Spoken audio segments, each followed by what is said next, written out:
Disclaimer. The information and education material contained herein is meant to promote the general understanding and dialogue of GAN's processing. Such information is not meant or intended to serve as a substitute for a healthcare professional's clinical training, experience, or judgment. For patients and individuals, such information is not to be a substitute for professional medical, therapeutic, or healthcare advice or counseling.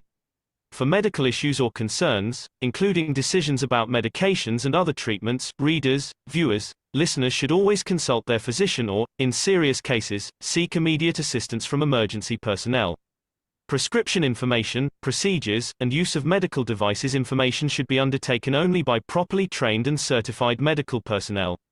We specifically disclaim any warranties, express or implied, including implied warranties of merchantability or fitness for a particular purpose.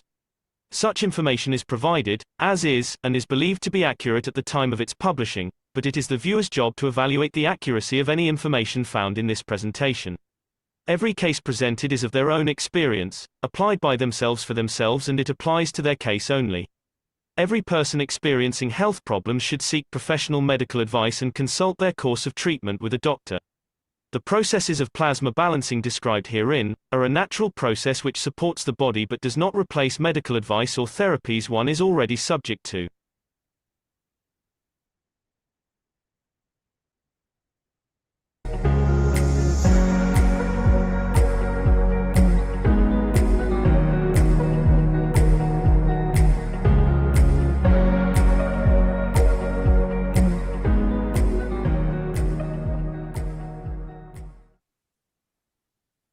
Then, when I explain to you, when you put a food in your mouth, you are just an attraction point. You are now have created a condition for your life, for your body to attract that little fields which come from outside.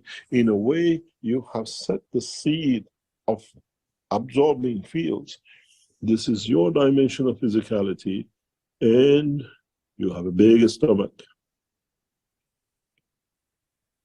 In the stomach, when you put the food, as I explained many times, when you eat, all you do, you set the small seed of, in a way, by body of the man, converting the food into a nanomaterial in the stomach and then changes it into a gas, which creates a small field.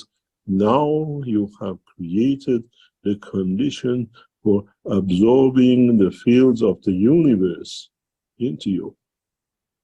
80% of your energy which you absorb to run this physical condition. And in the process of the digestion, where it goes, how fields are interacted, decides what kind of diseases you will get. This is why the new technology in health, in the space technology, by changing the environment of this condition, just creates the fields and the body in respect to getting it from possibly the cosmic rays as a source to change, to develop, to repair. Then you'll come to understand in the future, one of the most important things for man will be, going back to what we just said, is that the brain of the man will change its shape to spherical.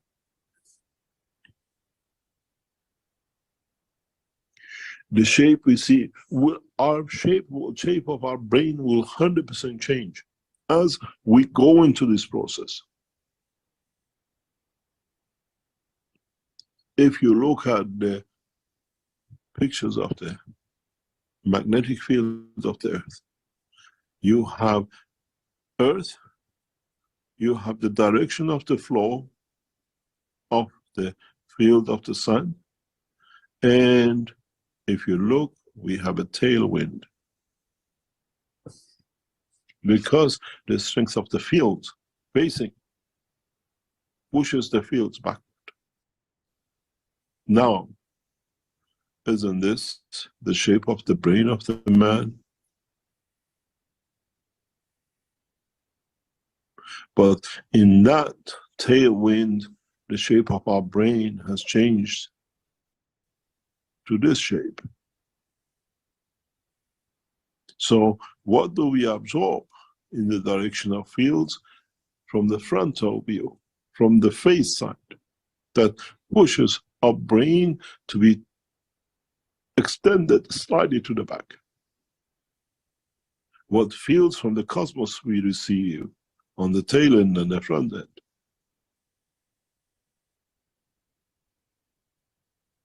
And how these affects the emotion, the physicality of the man in the process of the creation in his life.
Hello, everyone, and welcome.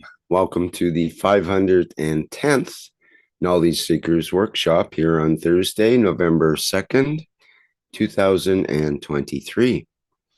This is a broadcast of the Keshe Foundation Spaceship Institute Education Department and part of the Public Teachings in English. My name is Rick Crammond, and I'll be your host once again in this weekly series of workshops. And once again, we have the pleasure of having Mr. Mehran Keshe as our presenter, and he will deliver today's knowledge. Okay, Mr. Keshe, are you ready to go? Yes, thank you very much. Good morning, good day to you. As usual, whenever you listen to this series of knowledge seekers from Keshe Foundation Spaceship Institute. The interesting part about the intro, as we heard, is how we absorb energy by the food we digest and water stream. But if you go back to the other teachings and recent teachings, we always said when the man breathes, the higher strength order of the fields of the energies we breathe in through our nose and what we consume or put in our mouth will reaches the soul of the man. In a way, what is interesting is how do we feed the soul? How do we get the soul to reach a point of maturity in its field strength? The physicality of the man takes the food inside to elevate or to absorb energy from the environment. How does your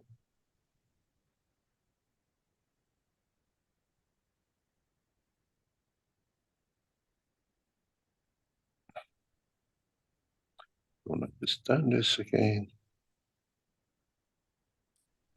I'm trying to come into the, okay.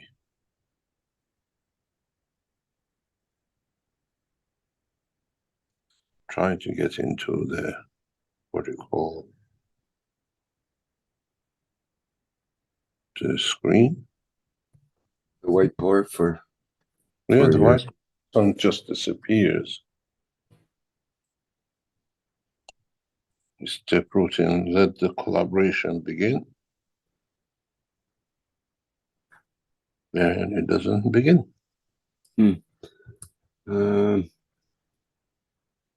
Okay, let's see what it creates this time. Okay, I mean. Okay, there we go. Funny situations, yeah. If we look at a try to be very, what do you call it? I'm not a very good drawer, but we put your, what we call brain here, and we put your soul in this position.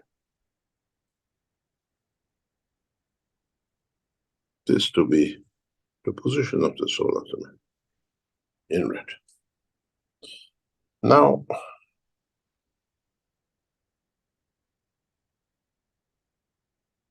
in this position, when we breathe air in, as we said before, as we breathe the air in to go down to the lung, the food we eat to go down to the lung, both continuously and without any fail, feed energy, the highest order, to the soul of the man. So what we see is that the stomach of the man needs the solid food to be put as a trap to bring energy fields from the environment, from cosmos to galaxies to the rest. So it's the same with the soul.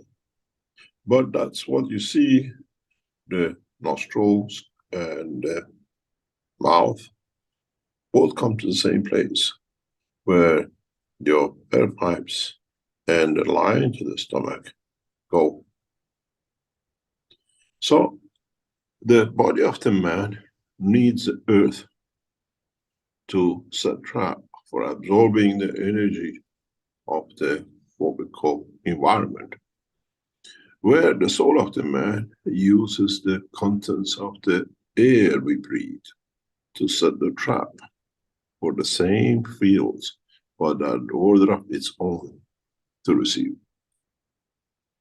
It's not just that we set in the what we call the food as a solid food as a trap, but also does the same thing.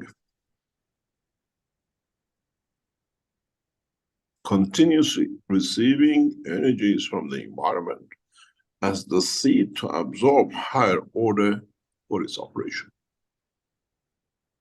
And through some of these fields is where we again, due to the strength, in one occasion or other, connect to grandma, grandpa, old friends, future friends, and the rest of it. You say, I foresee the future. I knew I meet you. I saw you in my dream, and now you're here. It is not that we are connected only to the past through these fields, we are connected to the energies which is connected to others which come from the future and the past. Now we understand the whole process. The energy field of the soul of the man, through the gaseous condition, through what it breathes, will get elevation. And then the physical part is from what man absorbs. So now you understand how much more energy has come or comes to the body of the man just by breathing. And then it comes an interesting part for many of you, which some of you who are so anxious to know how come you can control with breathing the operation of the release of the soul. How come? By changing the breathing system, sequences, capacity of the lung, we decide how this energy releases itself, breaks through its boundaries, and can go out. Because if you look at it in reality, your brain is lined that way. Your lungs are lined that way. You have two halves.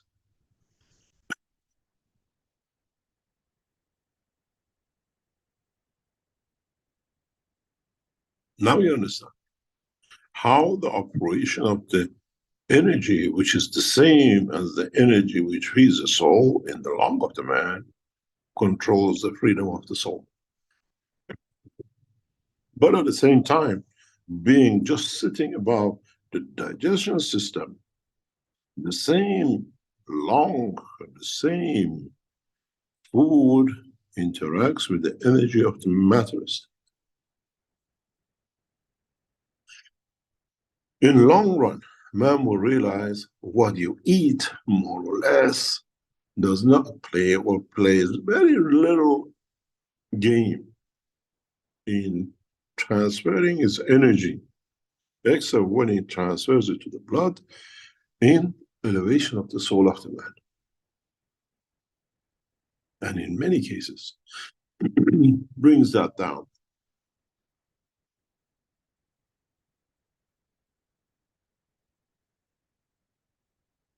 Now you understand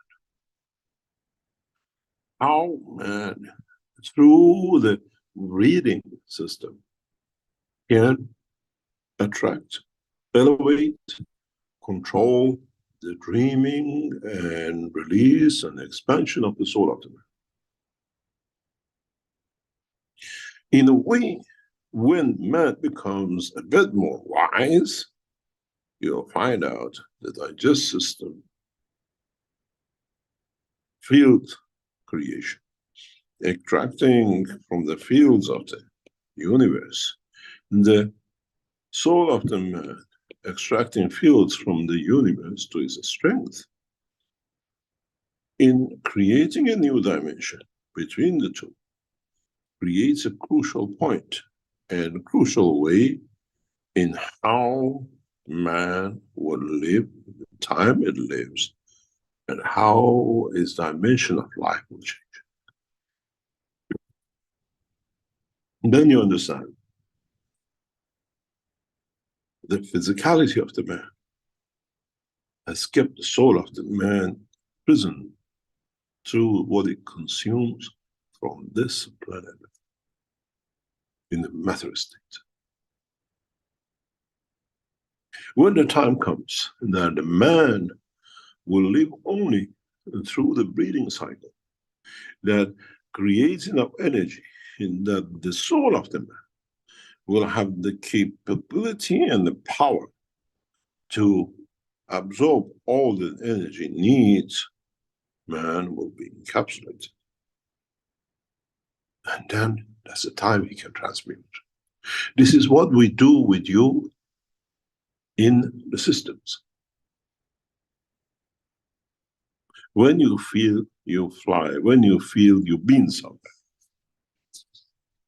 now you understand the knowledge, the technology. But there's a crucial point. In many of my teachings, I always say, when we started the first flight system, when I saw the first flight system in Tehran Sharif University, when the system took off the ground, and then I jumped on it, I sat on it trying to hold it down, and it doesn't go anywhere. It pulled me up and start shattering on the floor, where the bottom blew up.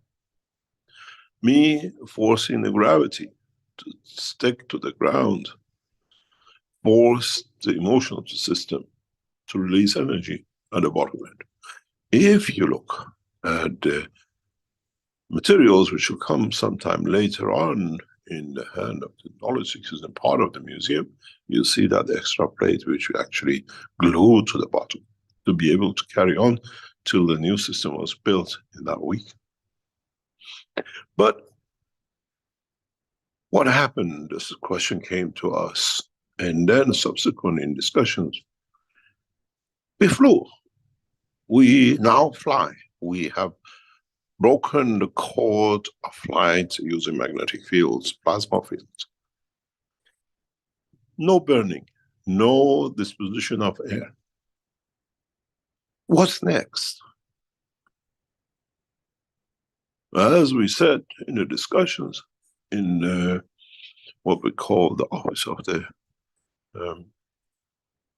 scientist of the examiner initials, we arrive on the moon. What's next? How do we walk around? We can't put the monkey suit on and get off there, come out the monkey suit. We haven't improved. We haven't increased the knowledge. We haven't changed the position. We haven't added to. So since 2008, plus the information and knowledge we had before, we said flight is done. We left it to the hand of the scientists who are interested in getting flown and going up and creating whatever they want to do. But the truth is, question came, what's next? How do we feed the man in space? We arrived on the moon. Sit in the box, open the door in a monkey suit. What's the pleasure of coming here? Opening another prison in the clothes of man? This is why we set out to develop technologies for food, for medicine, for agriculture, and it's taken 15 years.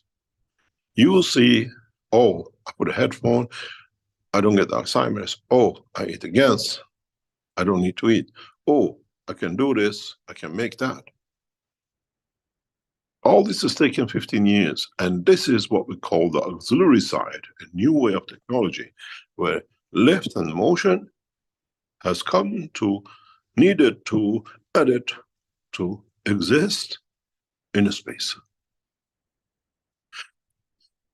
So we developed the flights, and with you knowledge seekers jumping up and down, growing seeds, coming to the sessions, see how your soul expands and the rest, we got the knowledge, the technology completed. But now you have another dilemma. Your dilemma starts today in this teaching. And your dilemma cannot be answered by no one except you. We have taught you, as I said, the same as Sharif Tehran University in 2008, we showed you to fly. Now you use the dimension of your soul to encapsulate the physicality. We send you to planet Zeus. We send you to the moon. You get yourself to the moon. And then you convert. According to time, place, and space, and all the fields. But your problem starts now. On Earth, you use the energies of the air to absorb the seed, to absorb energy. On the moon, there is no food, you have no mouth, there's no air, you cannot breathe. How do you feed and connect, elevate your soul? That you landed by mistake, you became a stone, now you want to be a creature who moves, or I don't like this, I want to go back to Earth. But I need energy, I need a connection. How do you absorb energy from the universal fields now that you have no mouth to eat, no nose to breathe, to put the seed, to elevate the soul? And maybe if you sit at the stone there, you need 1,000,000 years before the strength absorbed by the stone, which you have manifested yourself, maybe give you the elevation to high enough to come back to Earth. But by the time you come to Earth, the meteorite has hit the thingy, doesn't exist, and the rest of it, or the house you live, Israelis got hold of it and bombarded to the smithereen. Now, your dilemma comes, how do you feed your soul in the space?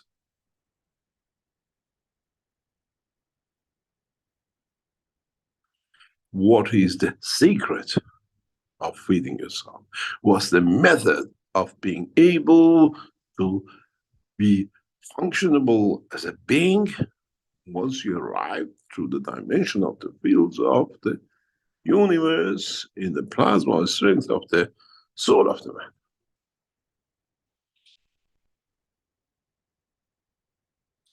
Now, we have a beautiful saying. How do you bring the donkey to hold it, to saddle it, to put a load on it? We say, now how do we load this soul, which has arrived on the moon, perfectly functionable? Now you want to transmute, which means you want to take the shape, time, place on the moon, but this time there is no mouth, there is no nose, there is nothing else. How do you absorb energy, even to sustain your existence on the moon? Because your attraction field and giving up field, and a little bit goes too much, the plasma opens up. Sugar cube in the hot water of tea. How do you keep its integrity? How do you hold to its existence? How do you change that position?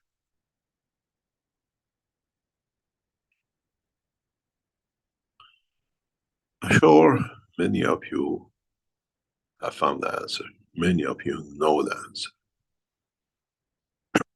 And if you do not know, what is your option? There are two ways. You can create the seed that allows the soul to be always in charge and does not allow it to disintegrate or become a stone and sit there for millions of years.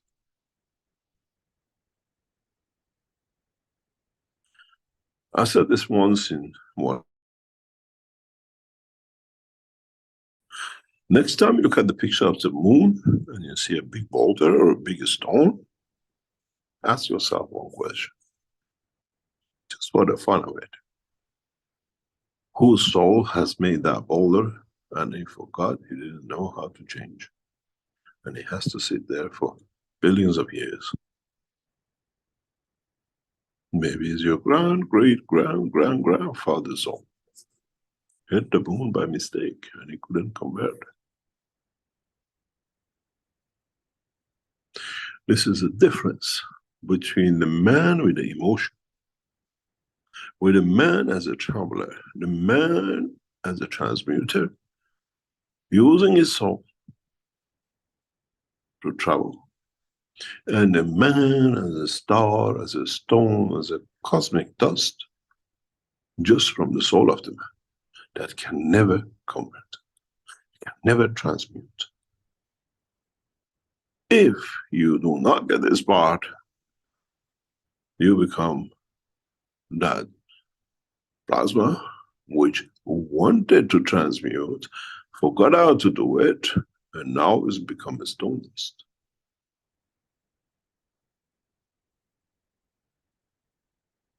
Now you understand. You're back in the dilemma of us as a real nuclear physicist, as a scientist sitting around a table in 2008. What's next? How do we feed the man on the moon without taking food? Now for you is, what's next? How can I put the small seed that my soul extracts energy from its environment, that I can manifest myself and sustain life, because in this place there is no air for me to breathe, to bring that seed.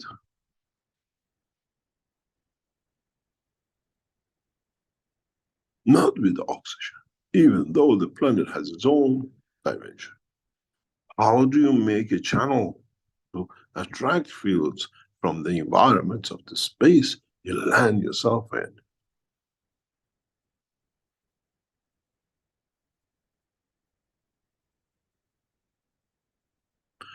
As I said, there are two ways. One is the emotion of the man.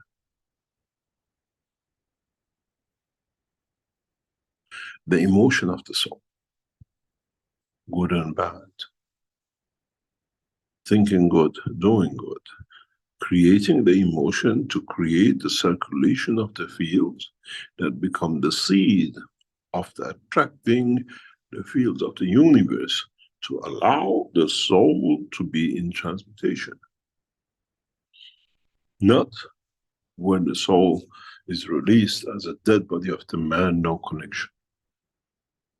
But there is one point which you as transmuters have carried with you, which is the secret of your success. It's the soul of physicality. Because it's embedded in you. In nuclear technology, we have a fantastic saying, and that is,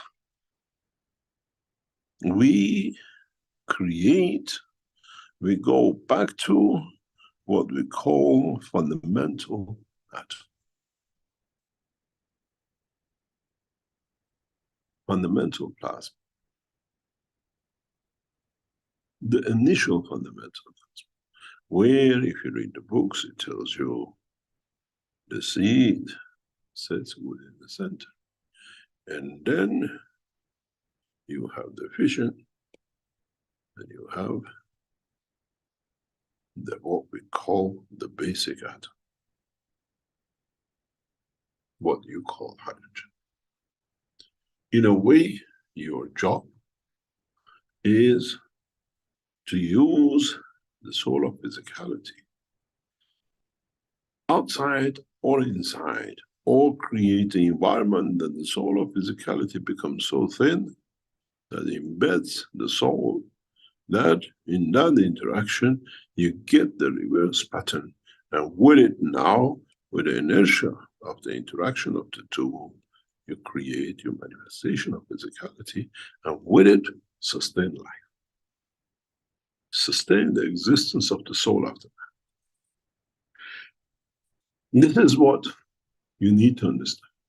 And in the process, you always have to keep the emotion of physicality, soul of physicality, and the emotion of the soul of the man always in operation, in connection, understanding the separation, understanding the power, that man in the space will become a traveler of transmutation, not a traveler of the soul which died when the physicality separated, and become to find his place and position according to strength and a star for billions of years, seed up to become another sign. There is a difference between the present knowledge of the man about his soul and the present knowledge of man, his soul, and transmutation. When you die, physical dimension, your soul is free, and his field of strength dictates where he's got to go, and that's it. You go to galaxy so and so in such a spot, there's a field there, that you are there as it does, maybe at the beginning of the star formation, whatever, and you start your cycle. You have no choice. You sign your sentence with your behavior while you had the opportunity to live as man, and the strength you gathered within combination of the fields and the life of the man has already dictated your position, your present centers, for the rest of the time of the existence of your soul. There is no emotion, there is no cycle of soul of physicality with it, because it took all and it's gone. But with transmutation, through the strength of the emotion, you have that choice. You are given that choice.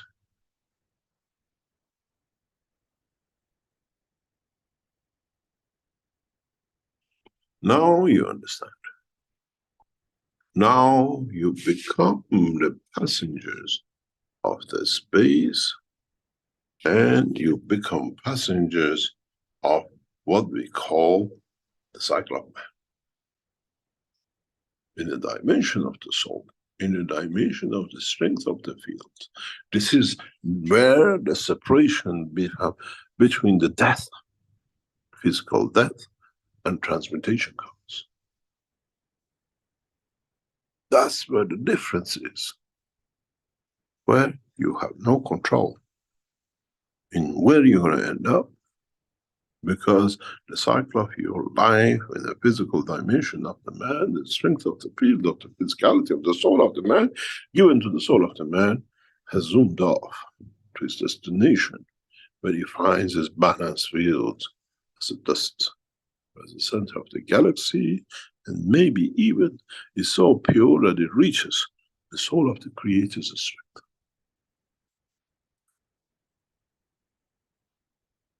Now you understand the difference.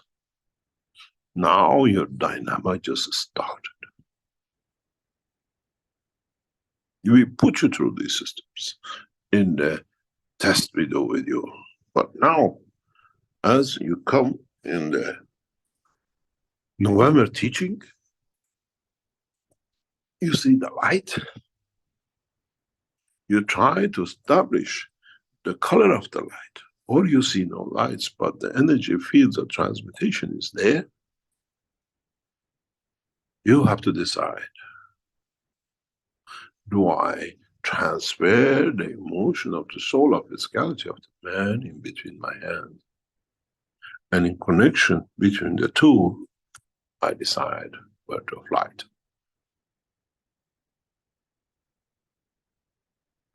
In the condition of the physicality of the man, the energy of your physicality is dictated by your stomach and the liquid and the gases and the limbs liquid which you create.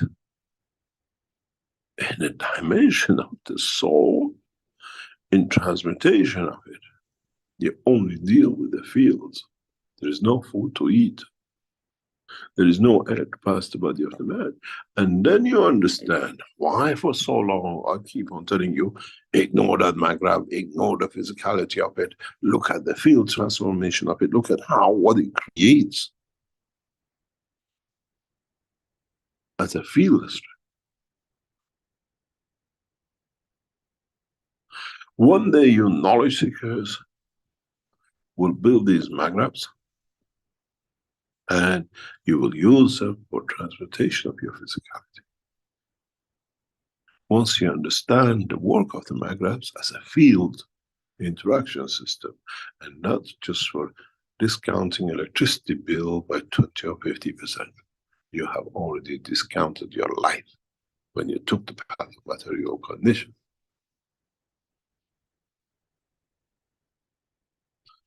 Then, if you understand this, you have answered what is taking us 15 years to teach you about how to make answers for food, blah, blah, blah, blah, where now you decide what energy fields I can get from the environment of the existence of the soul to achieve what I need, the emotion of the comfort and pleasure of existence in the time, place, and position.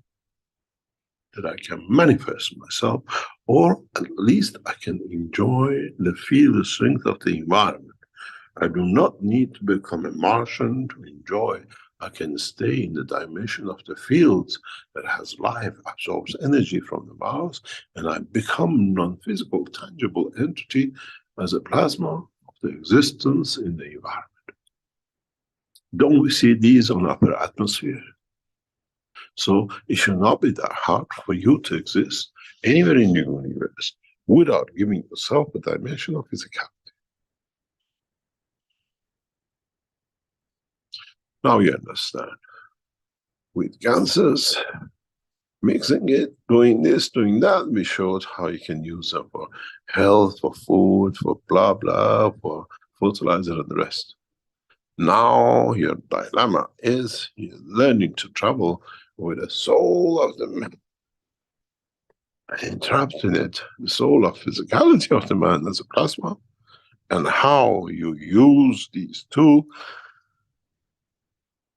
to manifest yourself in the form of entity or fields anywhere in the universe.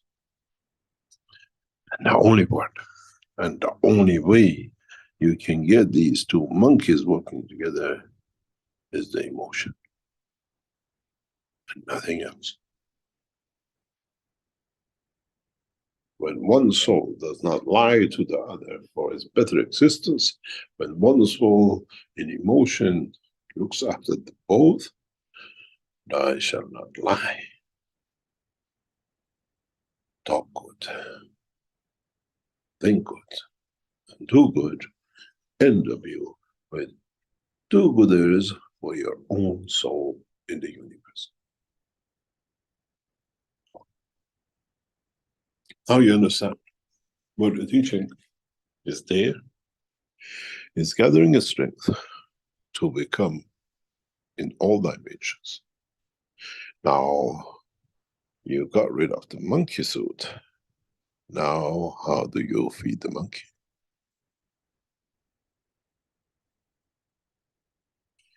You get a hole in that monkey suit in the space. The monkey is monkeyed. You learn to travel in the dimension of the soul.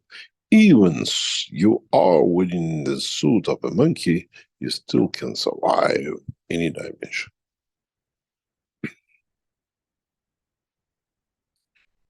The interesting point is that how many of your children and great-great-grandchildren and many of those who now with same position, the children, the great-great-children, will do what we do today on this planet, and it's fun.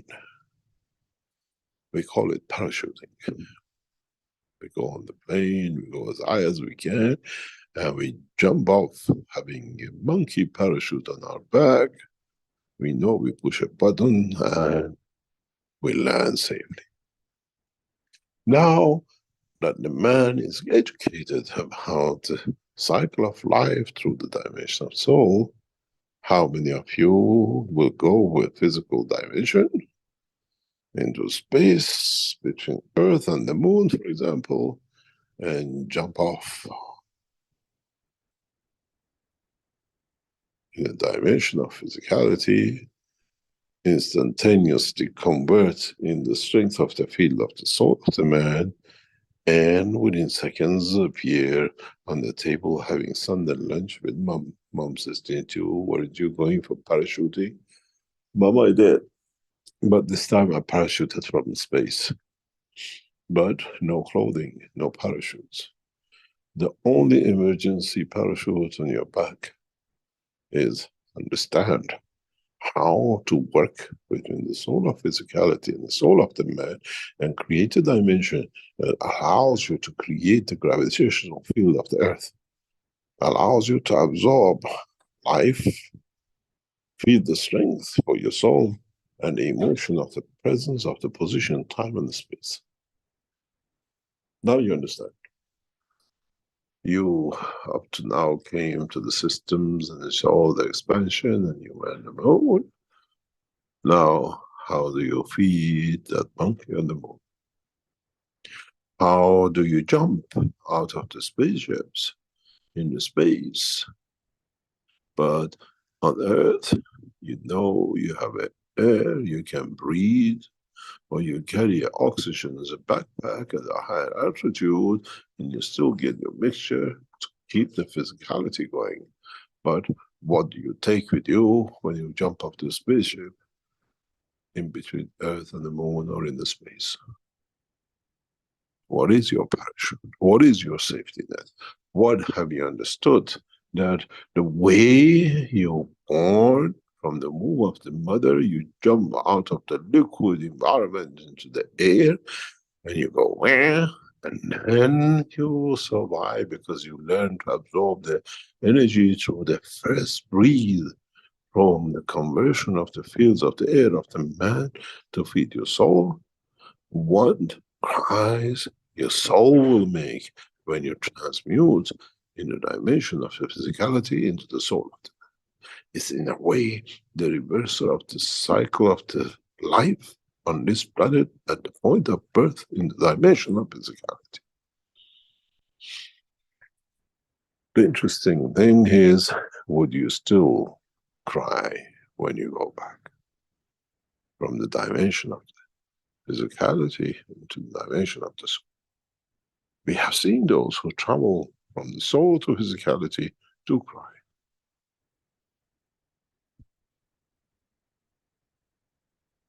The emotion of tears, but we don't see any tears. How many of you have been in the systems and you say, I cried, I could feel the tear, but there is no tear. You think you touched, but as observers outside, we don't see any tear. It's just the emotion that is so real that it gives you the feeling of the wetness, but there's nothing there. How many of you went into the system? How many of you have used the head units and still come up with the same?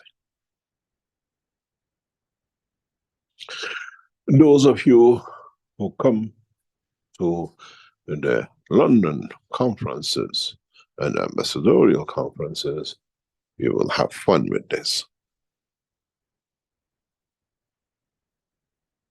You need to have fun with this. You need to understand what the fun is to have and how you can jump without a parachute in the depth of the universe, using the strength of the fields of not the physicality, but the energy within you. Trusting in yourself, understanding yourself, understanding the work of the universe. Now you understand? You came here today to learn, but now you have a dilemma to sort out. If you want to be the passengers of the universe, on your own accord, on your own standard, and how you test. You cannot go into space and jump and I made a mistake. There's nowhere, I can't breathe, I do not know how to do. There is no room for error. But would your body automatically change into that position?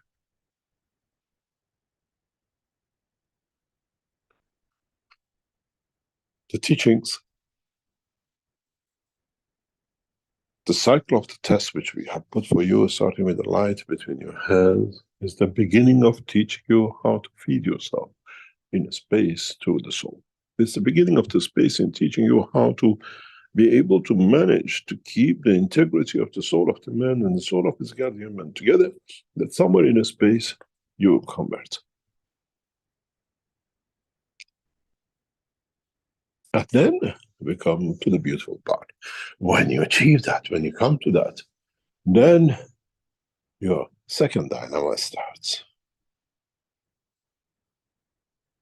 What's the use to becoming a passenger of the transmutation of space when you don't have your loved ones with you? You go to the moon, you're on your own. You go mental after a week, 2 weeks. How do you tune to the field strength of your lover, your child, your grandmother, your dog, the cat, and the tree you like, knowing you all have the same common denominator?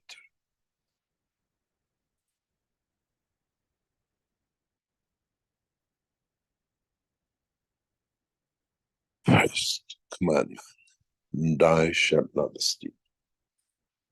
You cannot lock and steal the souls because you want to go to the moon. You're coming with me, unlock the doors.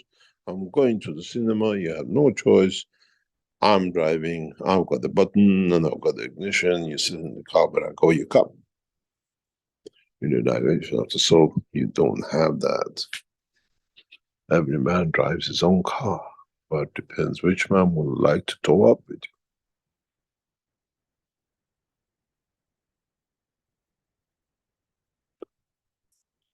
There'll be no waiting. I go there and I see you. We're going together.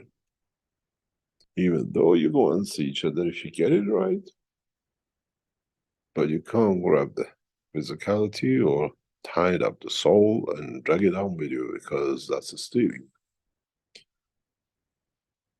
Now you understand.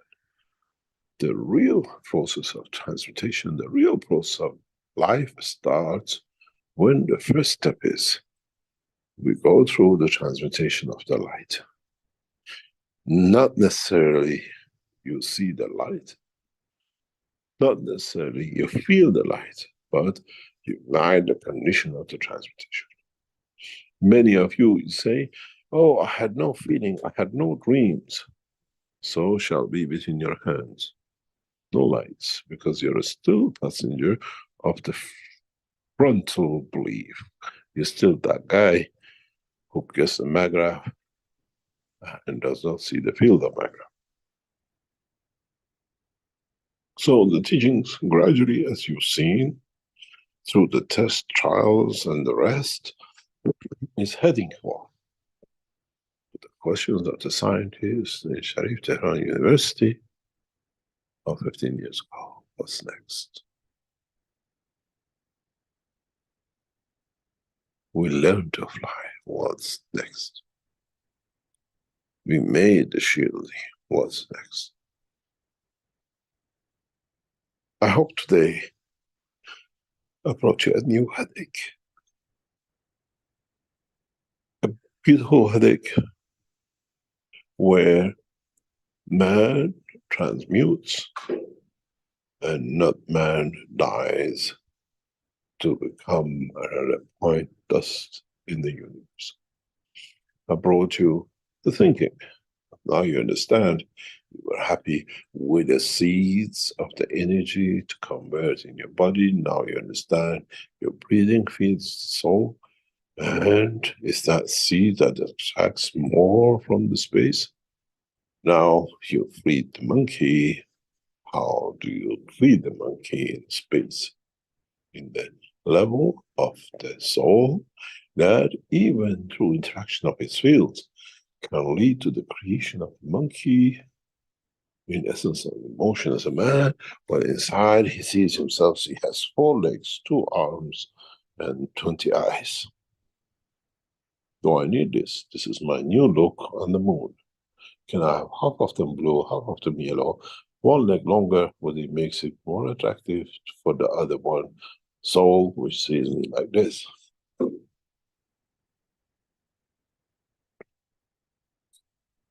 The true cycle of life starts when the man learns about transmutation of his own soul, and then learns how to survive, how to exist, how to go through this damage. I hope those of you who understood, and you have already understood the transmutation, understand how to feed the monkey, the point, the time, and the place, that the monkey does not die. Thank you very much for today. I shared with you some of the deepest knowledges of the creation, if you understood.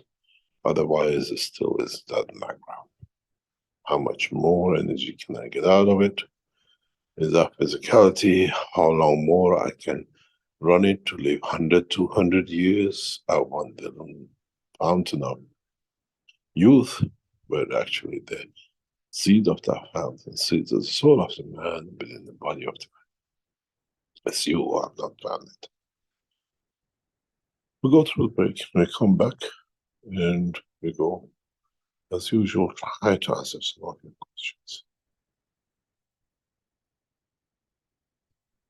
Are you ready, Rick? Yes, I'm here, Mr. Keshe, just getting things ready, and let me share the screen here.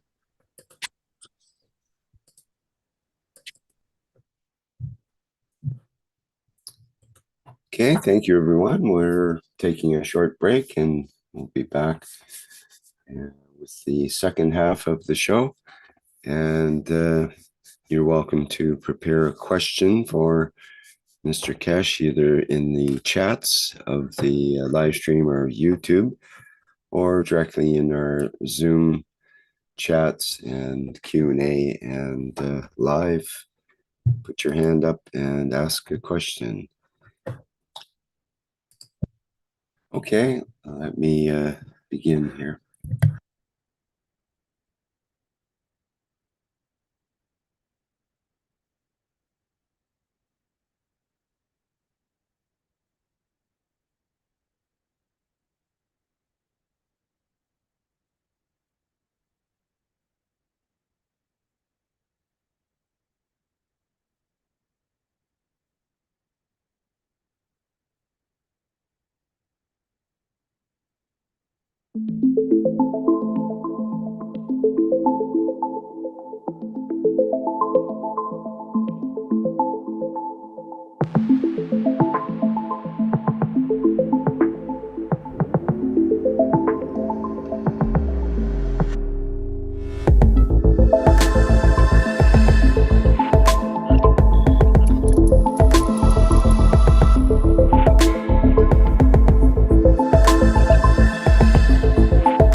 The revolutionary new Flight Enhancement Spaceship unit is due to be launched in June 2022, and in the same year is expected to fly passengers into space, to the moon and beyond for a day or even several days at a time.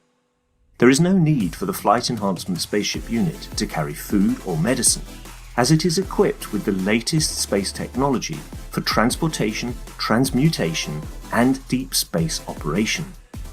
This extraordinary breakthrough technology ushers in a new era of travel without the need of fuel, food, or medicine, even during the longest excursions into deep space.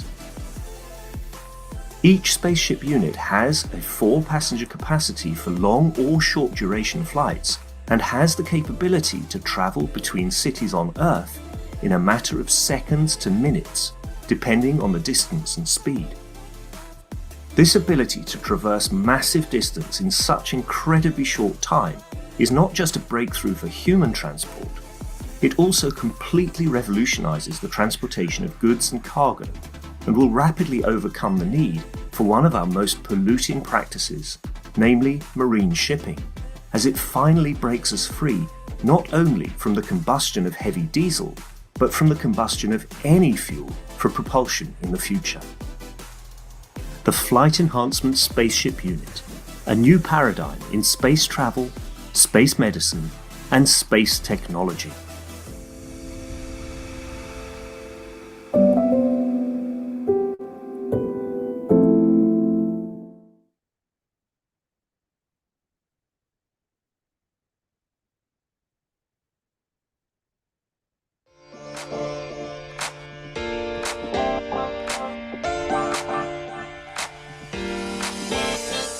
The new Horizontal Enhancement Spaceship Unit, a space technology that allows you to work with the fields of the universe.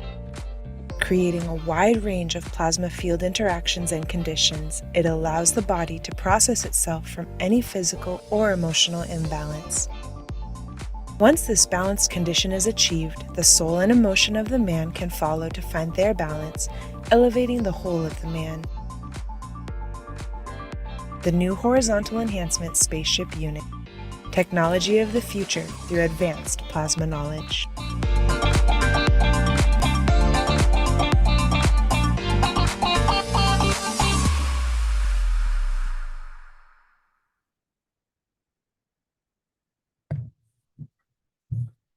Okay, here we are back at the 510th Knowledge Seekers Workshop here on Thursday, November 2nd. And since it's the second half, we usually have Mr. Keshe answer questions from the public. And I assume that's how you'd like to proceed today as well, Mr. Keshe? Yes, as usual. As usual, we'll try to make some announcement at this point for knowledge seekers, what's going on and what is in progress. For those of you who were interested to come to London today, any of the 3 seminars and sessions or whatever, we have different pieces of information for different ones. The first one, the most important one, which is a London conference for the ambassadors. We posted the invitations, cards for you, for ambassadors and other people you want to invite or introduce. And we asked you to send it to the ambassadors of your country and other countries in London, and then to the other countries around the world, to your ambassadors, to inform your foreign officers that there is such an event. We are start getting, as the actual process of this started this week, we have already received a number of embassies sending their ambassadors or attaches or other people. So the ball has started rolling. In the past 24 hours, I think we received 3 or 4, and this is since I started launching it on Monday, Tuesday. So please keep on sending these invitations to all the embassies. Do not stop. So we'll see how many they can bring, and you can even add to yours. You can bring with yourself your scientific attaché, your energy, your agriculture, and your health ambassador attachés. So in your letters, not only invite the ambassadors, but they can say if they're coming with, because some of the ones we see now, they say they're coming with such and such attaché or others. You can make, if you let us know, it's still the same. It's considered part of the nation.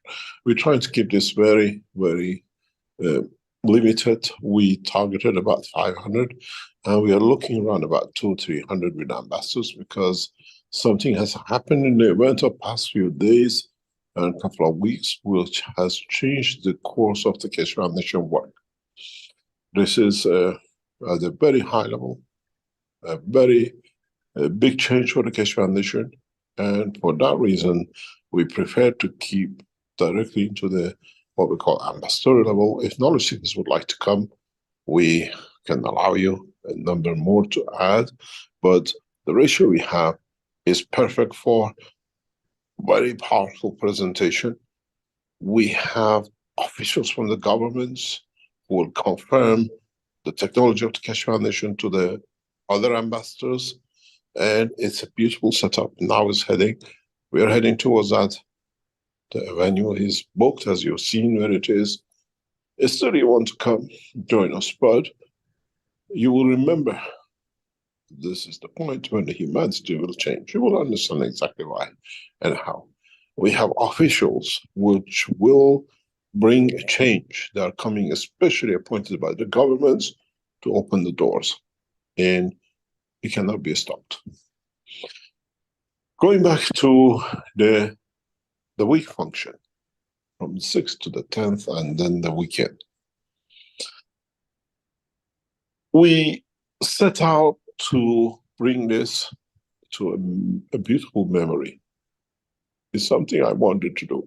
Those of you who came to Manchester event, I put you in the hotel where brought me a lot of memories. It brought a lot of things as a businessman, where I spent my time in that hotel.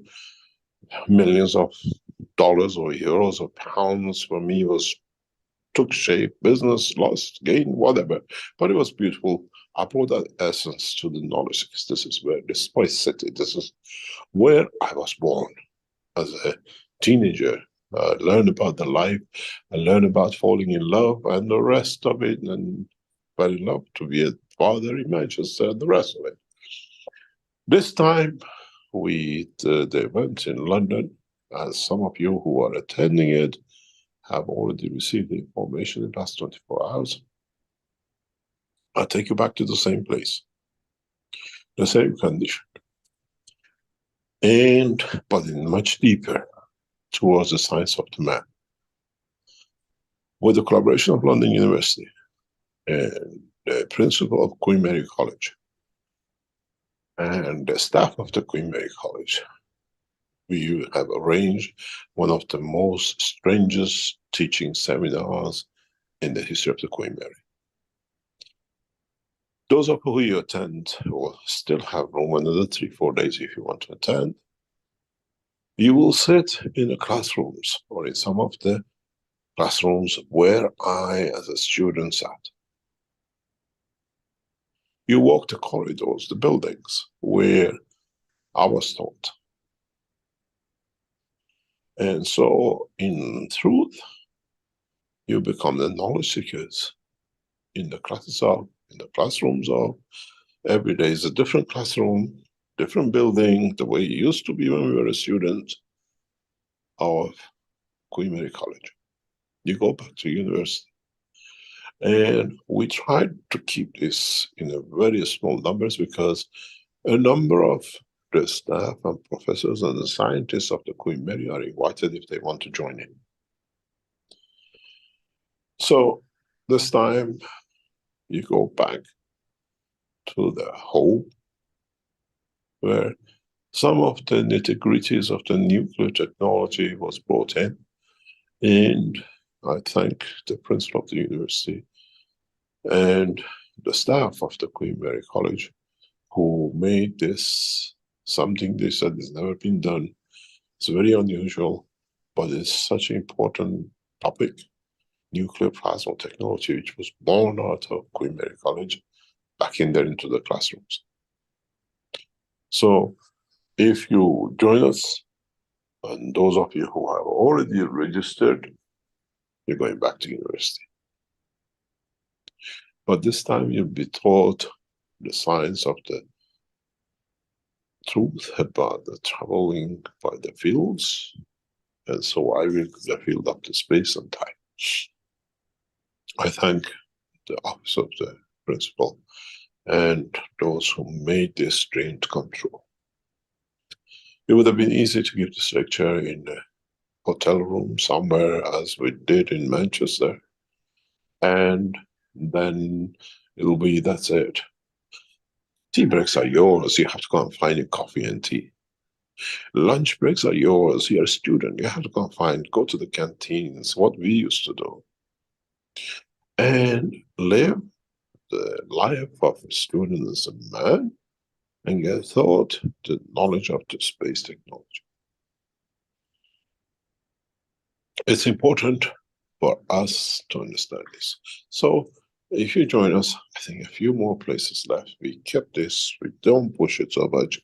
We keep it to the minimum that it brings that essence and how it's done. Saturday and Sunday is a different event. And then on Saturday night, we have already set the scene to meet the world pastors and others and dignitaries. A person flies in especially to be present in the London conference with ambassadors. He's not an ambassador, but influential to change the course of the meeting. So now you have a full set. We kept it as close to our chest as possible. And thanks, as I said, to University of London and the Queen Mary College. As they said, this is the most unusual teaching, but for an older student, everything is possible, and have made it possible to become a reality of literally going back to school, going back to university. And it'll be interesting what we learn this time in a week, that the student take 3 years to get a degree and come out of it. Please do not stop sending them messages to your embassies, to all the embassies. If you have already done last week, send the second one this week and tell them if you already decided, please understand how important it is. In 1970s, 80s and 90s, we went for a peace walks.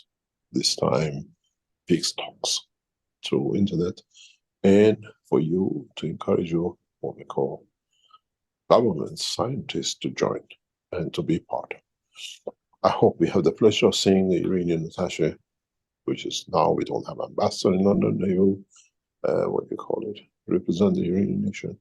We have invited the Israelis, we have invited the Belgians, we have invited the only people we cannot invite.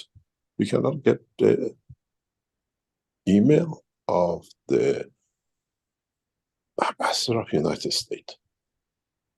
Well hidden. I usually get access to this very easily, but I haven't tried. So to the team, you tried. When you fail, I know where to go. But see if you can get access to the American ambassador and invite them in. And we do our part. We expect to have 200 or 300 people, no more, because the scene has changed. Do not forget, today I'm in London. I have arrived back 2 days ago from Beijing. And we carry a huge message.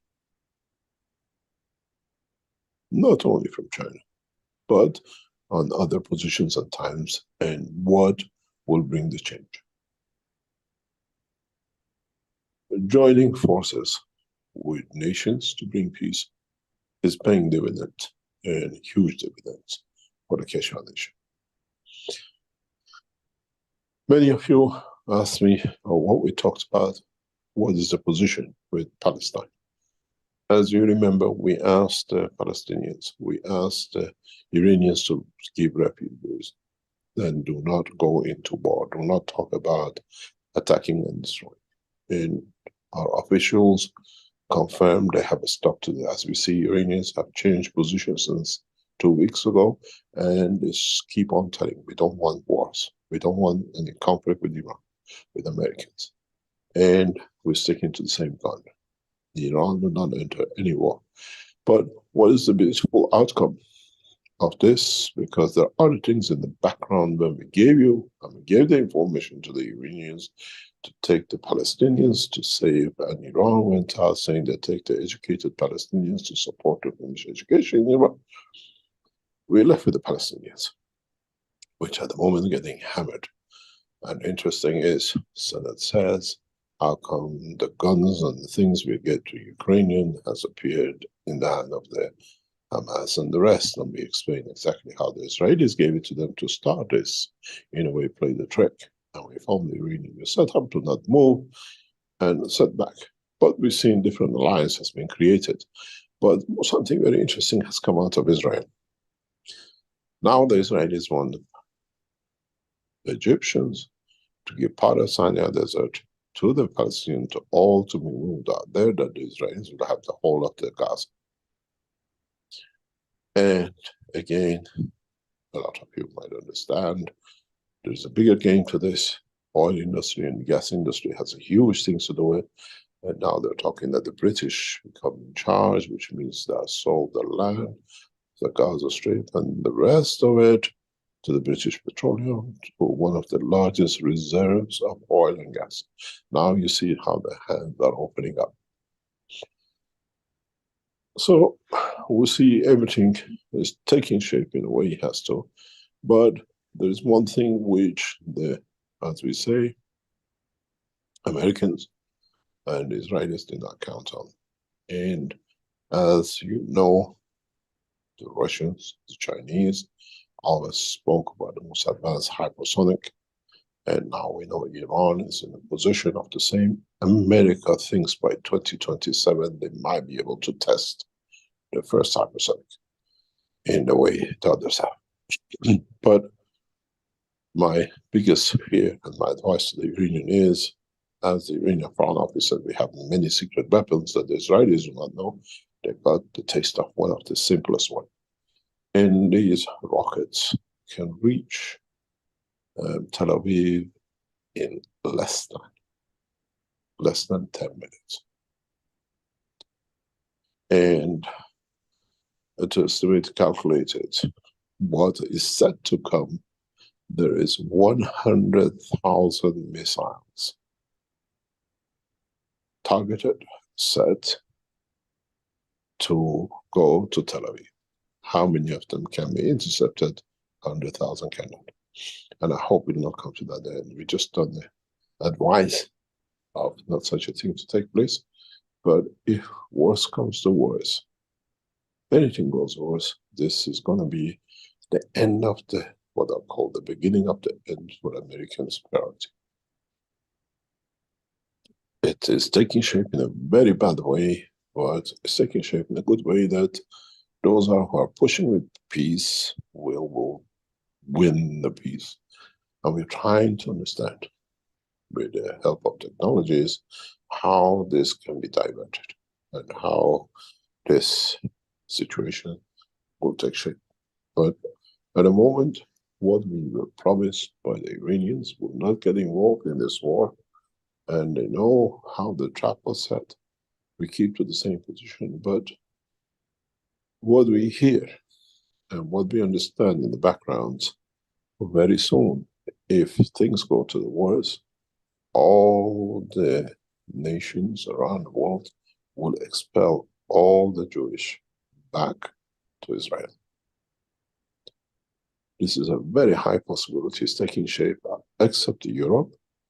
If this happens, all the Arab nations will start refusing, and this was bullet shot, which yesterday Jordanian government recalled his ambassador and told the Israelis, we don't want your ambassador back in our capital.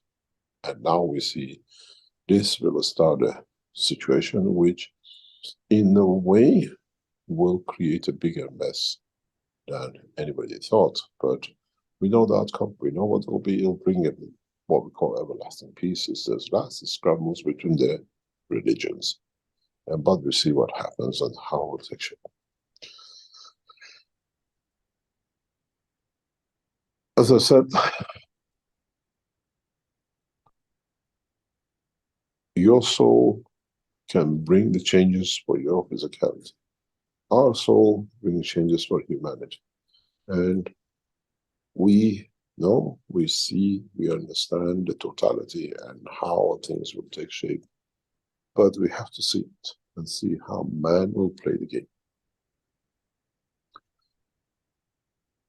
In any case, join us if you can in London, but we limit the numbers to, we would like to have majority ambassadors and politicians and diplomats. And the other thing is your British nationals. You should invite your Prime Minister, your ministers, your nuclear people and the space people to register to be in this conference. Because we do not have an ambassador in England or England. So it's your job to invite dignitaries of your country to this presentation. Any question?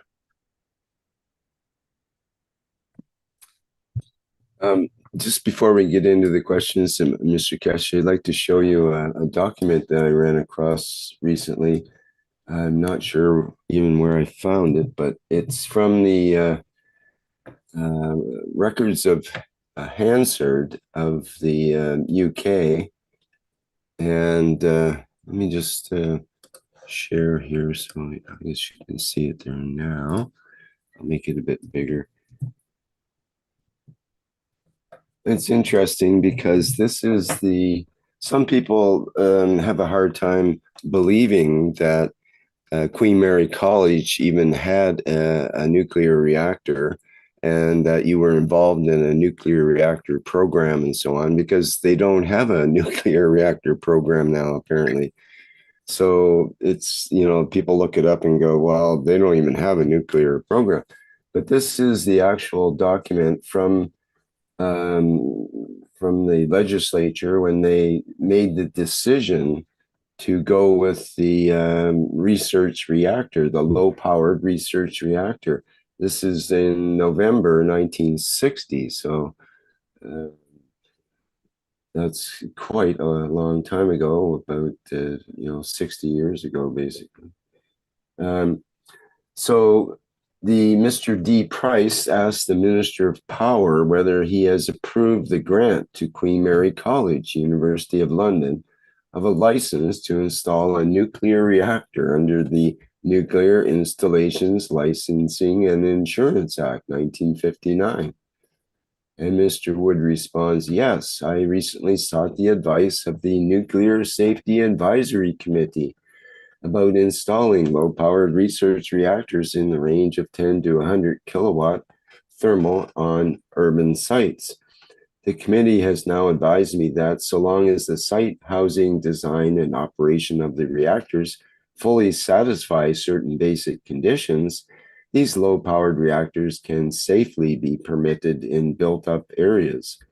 The Chief Inspector of Nuclear Installations agrees with this recommendation and has advised me that the Queen Mary College project satisfies the necessary conditions. I have therefore approved the issue of a license to the college to install a 10 kilowatt research reactor on a site in West Ham.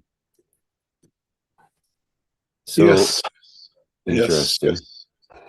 This reactor was put in the basement of the Queen Mary. The whole area of the nuclear engineering department, the floor-wise, was not more than 100 square meter to 150 square meter. The original reactor was about 6-8 meters below the ground, where we could stand on top of it. And the control room was about 6 meters above it, about another 6 meters below the surface, ground surface. And then you had the university, what we call lecture rooms above it. This was around about mid-1970s. This reactor was kept, and then there was a lot of opposition. How come there is a nuclear reactor right in the center of university, right in the center of London?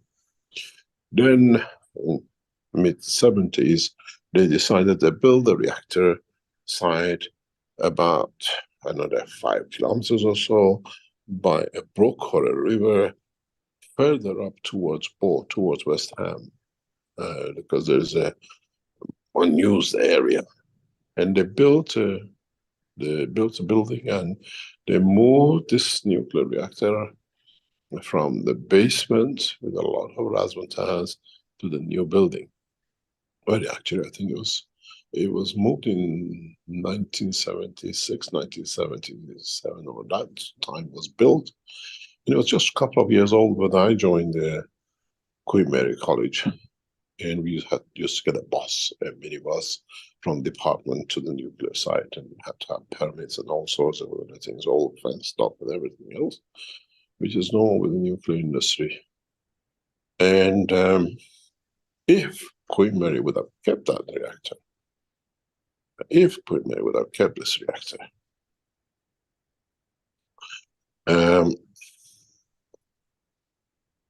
just go back to the picture. Can you just go back to the picture? Is this the site of the new reactor, or this is the old reactor which was standing free? The new reactor was dug into the ground. And when you look at those like windows in the background, these they became the computer rooms where we used to punch cards. We used to take in there over a bridge. You should see a bridge in the background where we go into the control room. And then when they took the nuclear reactor, this control room became where top secret computers are running the data on research for the British government. Because this is the one which is on the basement of Queen Mary College building.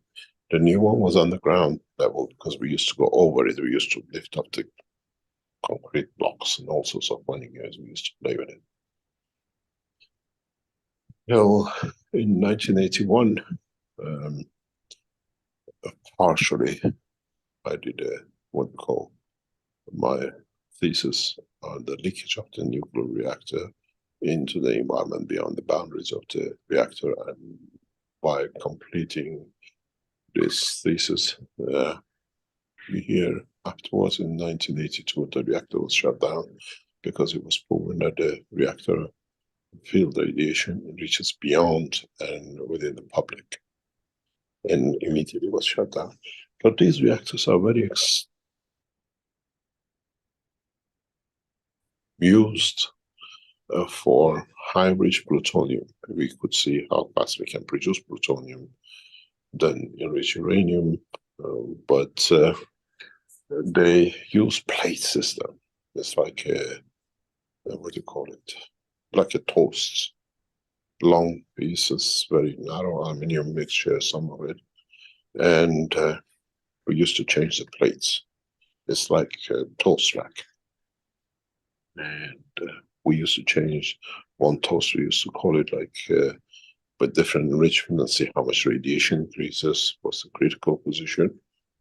And this is the history of primary college. It's not there anymore, they're closing.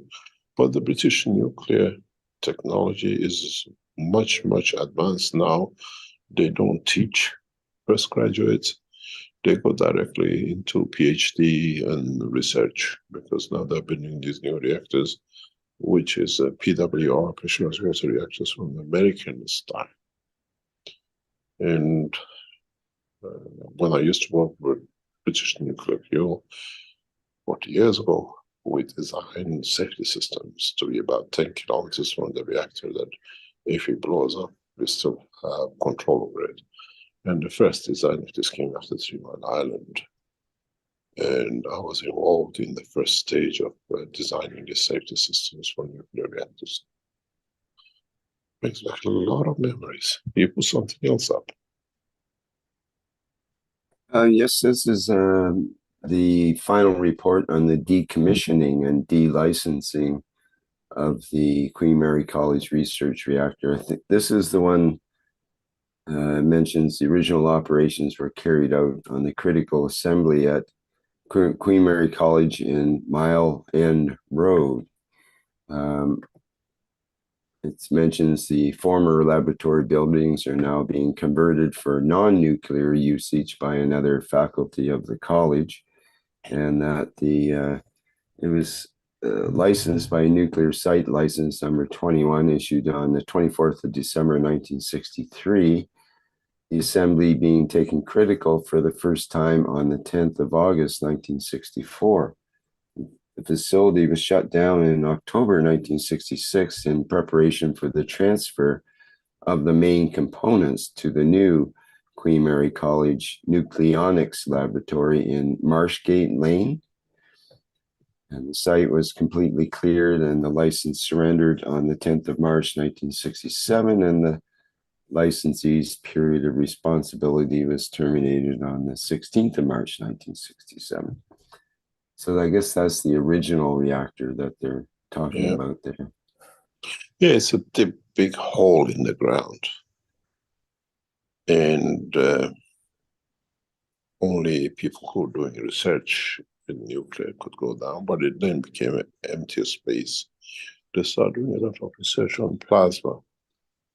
That's part of the CERN of our operation that time, pre-CERN situation. Brings back some memories. I think the building is demolished now. I think they built something else on it. We'll see it when we go back. I went there a few years ago, 2 or 3 years ago, I can't remember.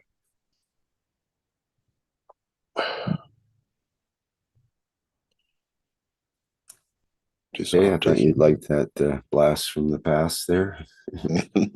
I didn't see this. Was by the time I got there, this was removed. We just had that hole. This is actually, this picture has been removed recently as well. They used to have it on the Queen Mary College website, like you could look through and find it. I don't think it's there anymore. I think they wanted to kind of erase that part of their history. Yeah, but the you did what? You put a nuclear reactor in the middle of a city? Yeah, well, because don't forget, it was the same with Las Almas. But we did not realize the power of these things at those days. When you read the history of the Las Almas, when the Americans stole everything and ran away, they were so busy testing. They had these drums, and radioactive materials were in drums, in the corridors, in the rooms of the scientists where they were testing. Nobody, in reality, before the nuclear warheads, and even during the Second World War, and years after, realized the the danger of these things. You read about the history of Las Almas. They used to keep nuclear material, plutonium, whatever, in tanks and corridors where they used to walk. Sometimes they used to eat on these drums. They sit on and chat. And there's a very good book about the life of some people in Las Almas. I read it when I was a student to see how ignorant we were about these things. Nowadays you can't move anywhere. Everything has changed. But the beauty of it is now with the technology we have developed, we can empty these nuclear reactors of the material remote. We don't need even to be hundreds of kilometers away. We can literally empty it. We don't need to be, when it comes to positions like, let's say, Fukushima, remote, you extract the nuclear material from the site. You don't need to live with it for hundreds and thousands of years to come and contamination. This part of technology will be completed, I think, in about 12 months, 2 years, where we have the technology, we have tested it in different ways. Now we can go into practicality of remotely, what they call it, depleting runaway reactors, remotely depleting nuclear warheads, and not worrying about the material. One of the biggest problems between Russia and China, United States in the nuclear industry, when we signed it now, the treaty has been ratified, I hear, by the Russians in the past few days. They will not participate in nuclear arm control anymore, and it's getting worse in that direction because of the problems in Ukraine. These Americans are paying huge amount of money to the Russians to decommission every single nuclear warhead into safe level, because it's not just taking the things out. You have a lot of contaminated materials, you have a lot of contamination, everything is literally raw. We have developed a technology that will leave the rocket, even in the silo. We can extract the nuclear material out of the warhead.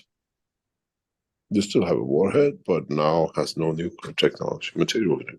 And we use this material for peaceful application.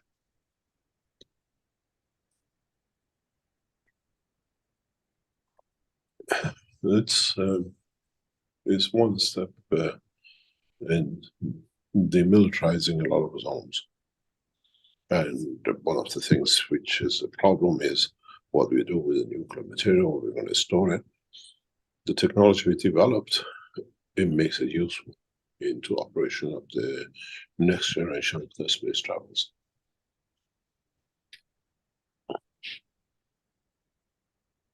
Very interesting picture.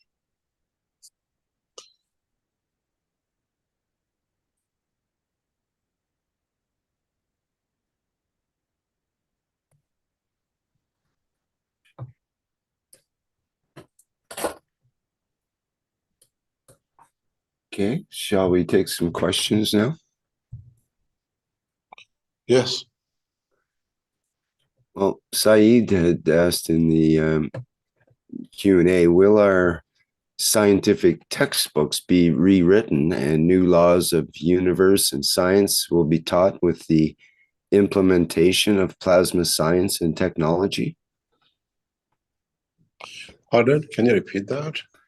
Will our scientific textbooks be rewritten and new laws of the universe and science taught with the implementation of plasma science and technology? Oh, it'll be arrogance to say that we are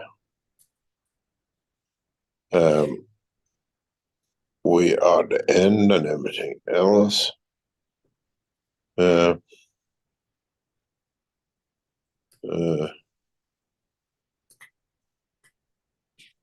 we are adding to the knowledge.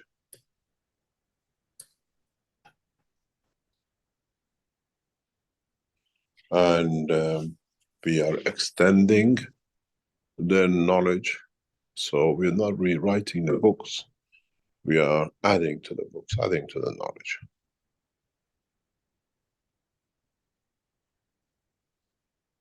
And seeing how it takes shape.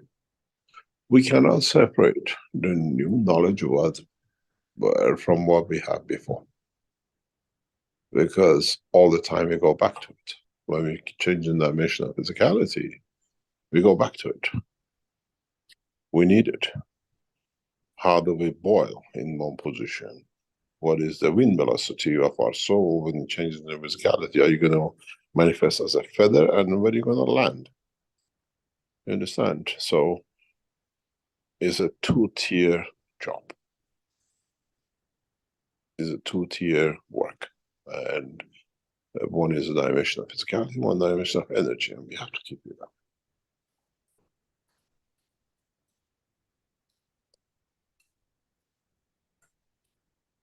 So we are not rewriting the books, we're adding to the books, we're adding the knowledge.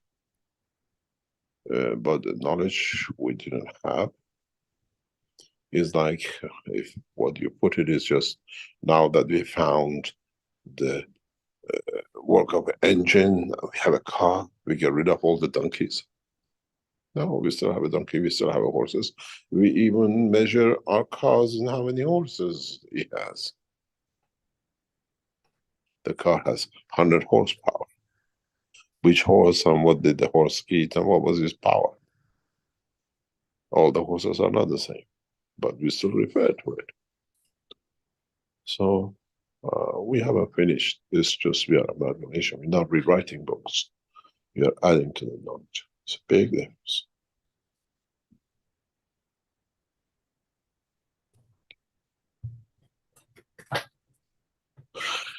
Any other question? Okay, thank you. From Hong Yu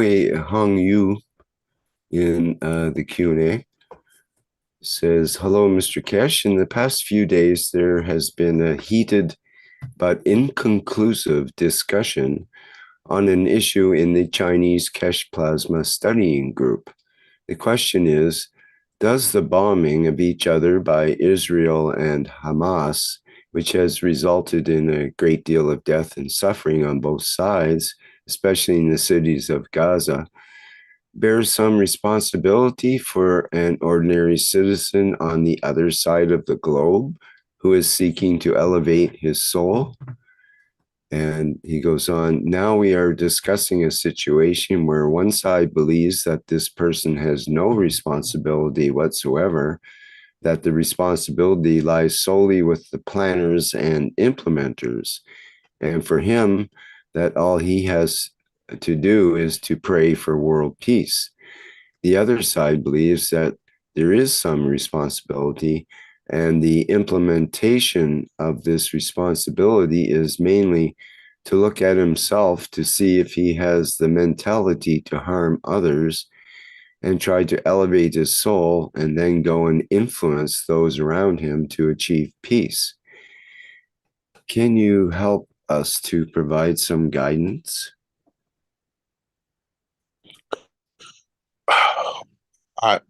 This is a very broad, question, a broad answer.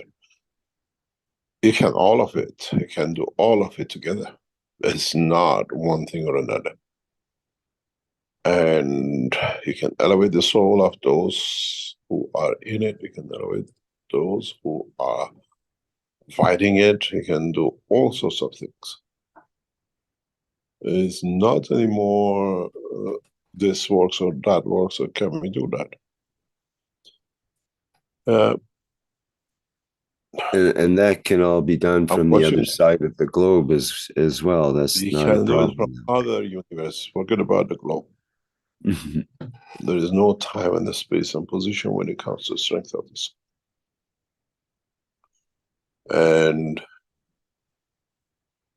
it all depends what the wish is and what you want to do and what is your target to achieve. And how would it change?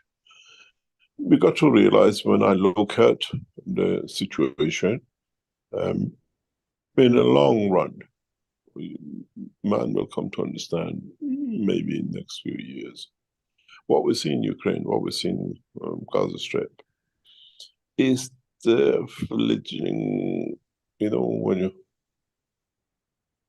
see the last kicks before the body dies, is the last kick of the religions. Doesn't matter which, Christian, Jews, Muslims. And if you see it, they have a common denominator. They have brought Russia to play on both sides. They have brought the Iranians to work on between the Christians and the Arabs. Then you have the American between the Jews and the Christians.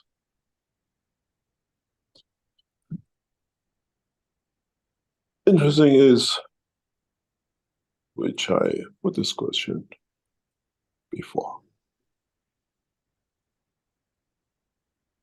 why these people all fighting for a piece of land through sentimentality of somebody was here or somebody was said here, be it Moses, Christ, or Muhammad, or whatever.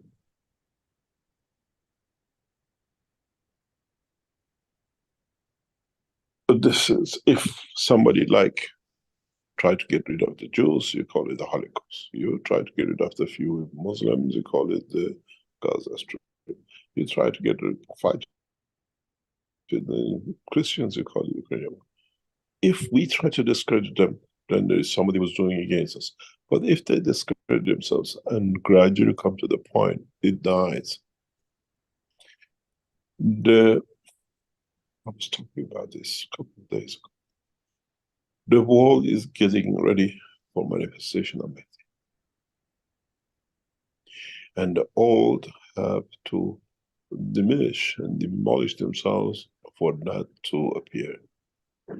And that Mehdi is a man's understanding of his own soul. Not the man, not the person.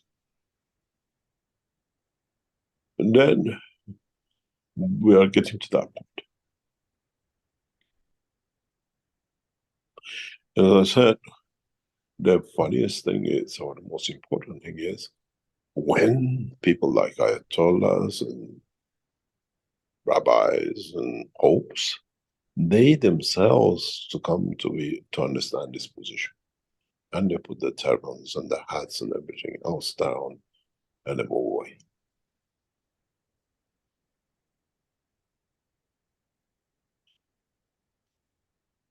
It's not just the Christians are killing each other. It's not just the Muslims are killing the others.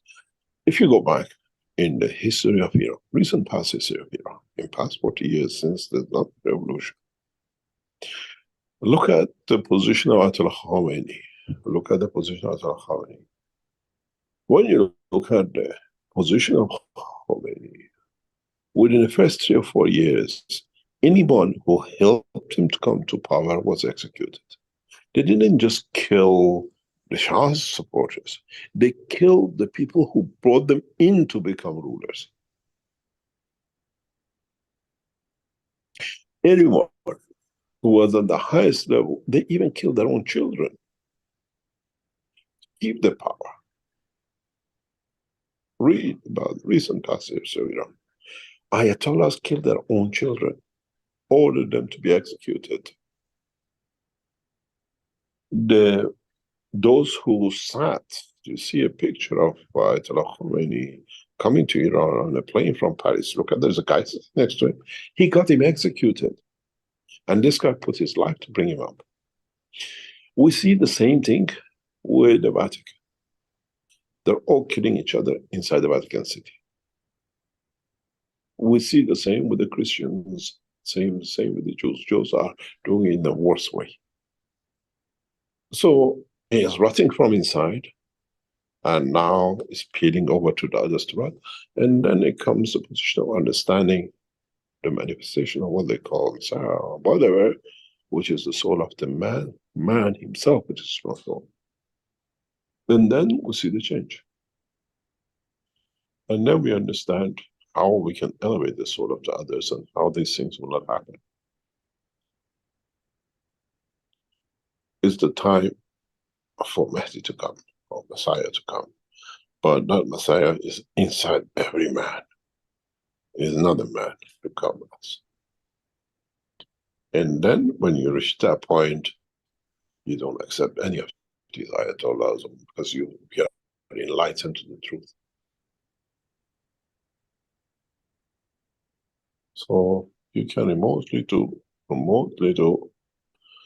and you can do it from anywhere in the universe. You don't need to be on the earth or to be in this world, on this planet. Any other question? Thank you for that. Let me see. Let's go to YouTube. Something very interesting. Like, even if God appears himself and he says, "I'm God," and he shows everything which is supposed to be shown, ayatollahs will deny it, because then they come rob and kill for it. Rabbis will do the same, so does the Pope. So as long as these people exist, Messiah will never come, because they deny everything, because it's sticking to the robbery and killing and abuse. So the man who knows if he accepts his job is finished, will never accept, will he? But if you believe, understand the work of Messiah within yourself, you walk away from these people. These people have nobody to be there to support. And that's the job of the knowledge seekers, to enlighten the soul of the others. That by enlightening, they walk away from it. And these people have nothing to do.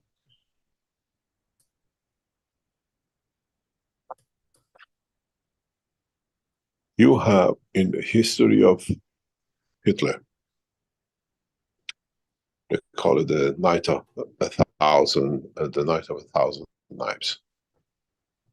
He killed 1,000 of the people he used physically, sexually in the German army in one night. He killed all of them except the one he loved a lot personally, because he had a long personal relationship with him physically, and they gave him a gun. They said, "You do it yourself, or I have to do it."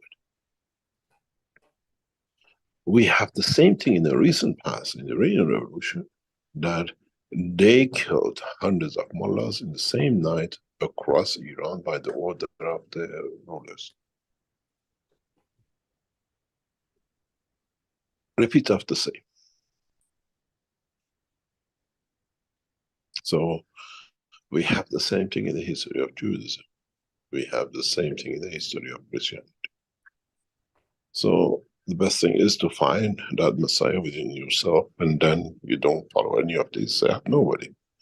When you go to a mosque and there is nobody there to listen to you, you don't go anymore, because it's no use.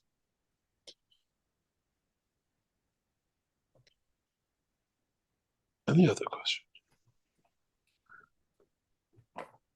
I have a question from Nina in the YouTube. Can your soul talk to you using words? I presume so, yes. Because that's the only way you can communicate, I presume, yes. You want to see it as a light. You want to see it as an image. You want to hear it as a voice. You want to feel it as a touch. All depends on how you want to accept and what you believe in. To see it, to understand it, or you call it premonition or whatever. But yes, you can. But how you hear it. Go back to the teaching of last week. I said, when you fall in love, loving someone, then you understand the difference between the love in the dimension of soul of physicality and the soul of the mind. Even though it's loving of the same thing.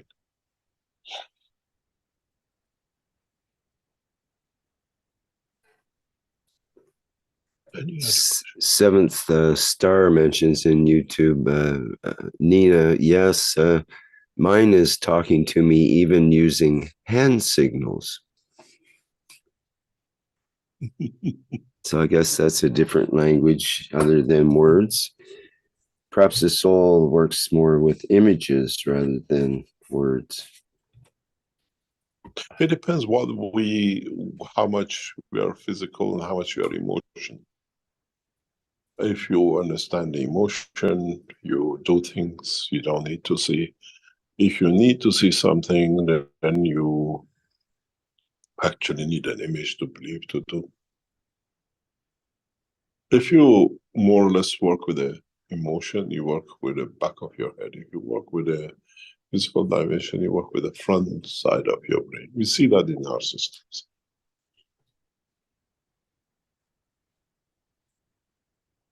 Any other question? Okay, from Biafra New Dimension in YouTube, who says, I need certification from the Keshe Foundation to sell Keshe plasma products in my country of Nigeria.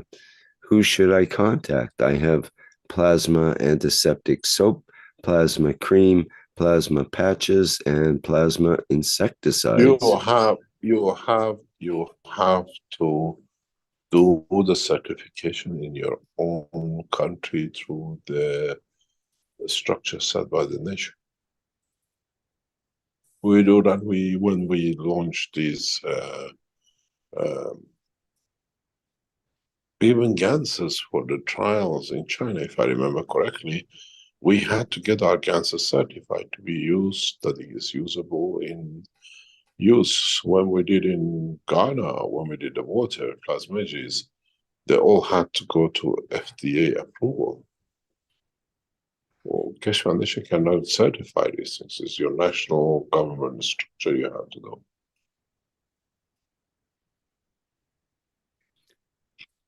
Okay, so assuming that he could get certification for, say, a plasma cream or some product, what would be the next step? If you do it in Germany, you cannot use it. If you get it, for example, in Germany, you cannot use it in Nigeria. You can even get it in Ghana, you cannot use it in Nigeria. It has to be accepted in your country, and you go through the usual certification. So what about the use of the Keshe name involved with that process? We would like it to be accepted, to be ratified by us, yes, to give you.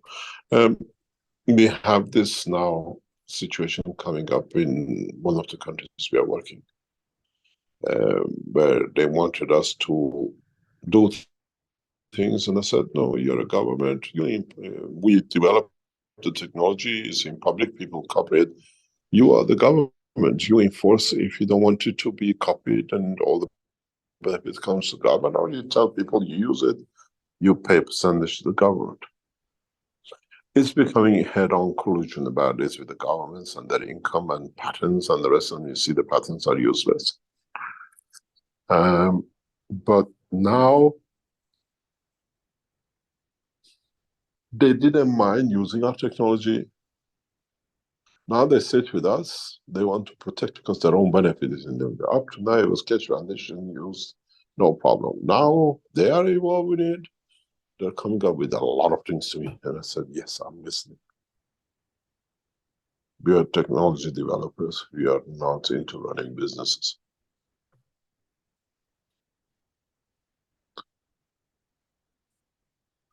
Any other question?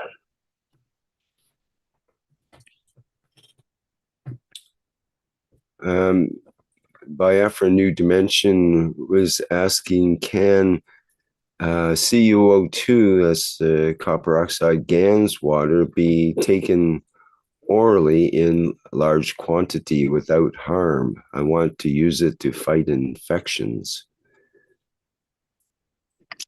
They go through the medical side. We don't respond with these things. Okay.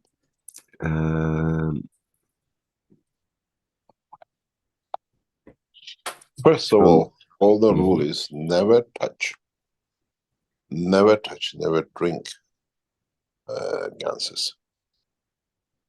Never ever. The gans water is a different ball game, but the ganses, no. I met a very senior, very senior government officials at the highest we can get. And he was so carried away with some new materials that he actually digested it, and he is critically ill because of it.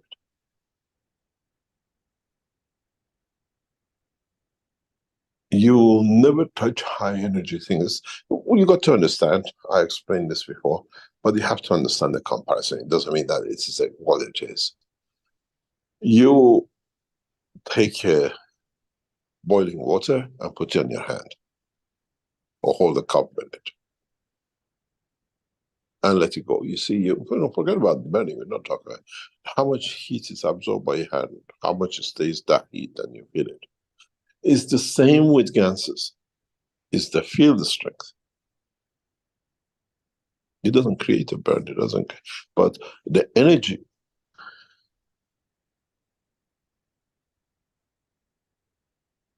transfer is so high that the soul doesn't need it, the physicality doesn't need it, and that's where you hit the problem. Everything in moderation.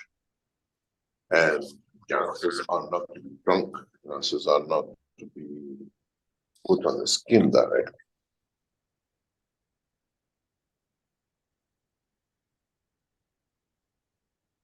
In a very recent research, we will release this in the conference with the ambassadors.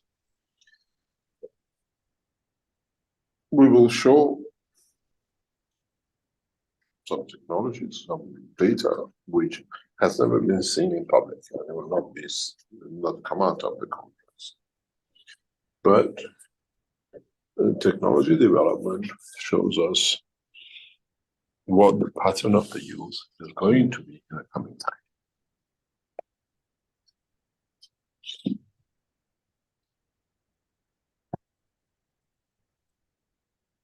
So please never ever consume.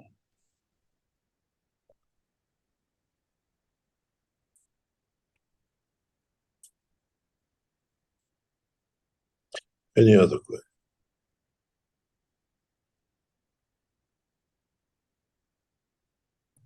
Yes, from our Q&A here in the Zoom, question from Alexandra from the Brazilian community. Good morning. Through his example, the Creator teaches us to serve wherever we are, regardless of the situation.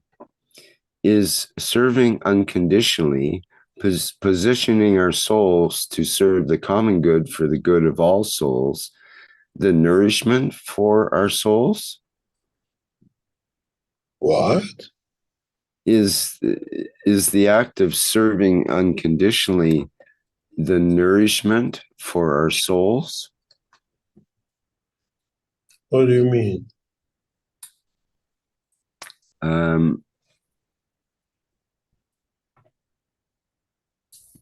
Well, I guess he's asking if you position yourself to be of service for the good of all beings or of all souls, is that a way of nourishing your soul? That unconditional serving, is that the thing food is, for the soul? It depends what you call serving, huh? Mm-hmm. And how we serve.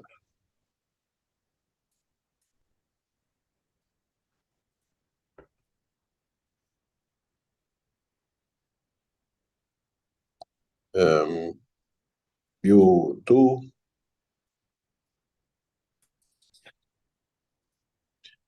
I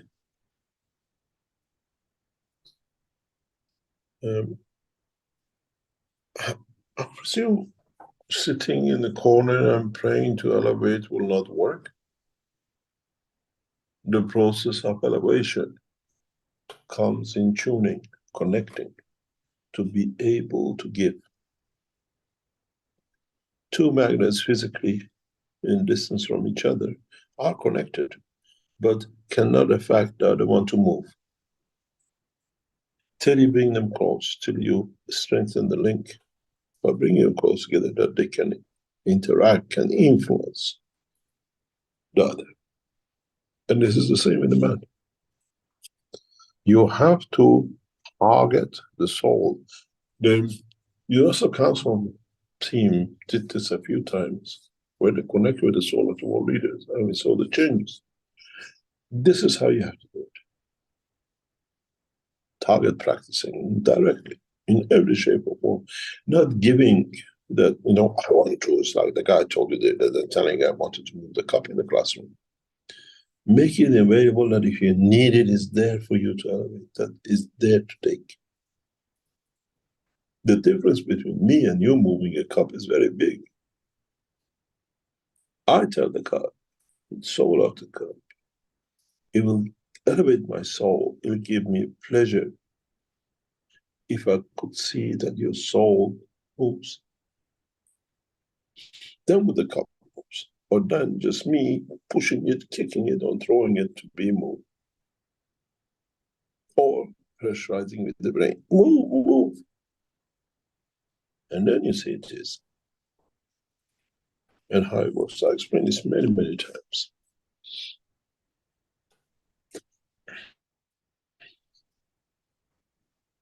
Well, I think you're answering the question of DBO, DBZ in the YouTube, who is asking a question about what is telekinesis, how to communicate with the material outside and charge it so that it wants to perform the movement that is convenient for it.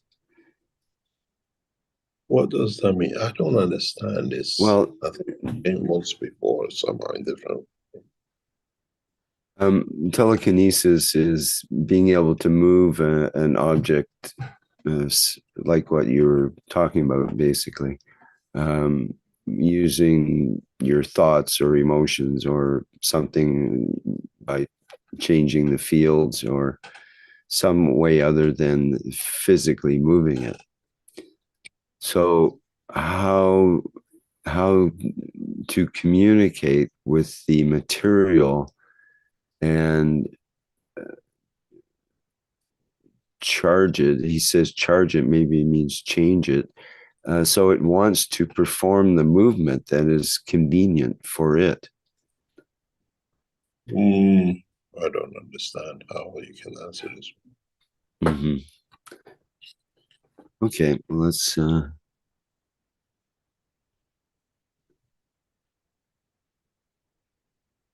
he mentions again in another statement, sometimes I practice on the PSI wheel, psi wheel, and I manage to feel the paper on the needle, and I know that it will move. I feel it, and the paper moves. I would like to understand this process.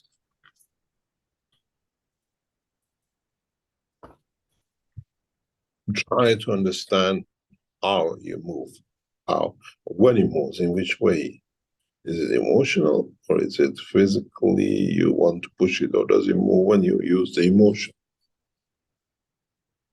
Very simple.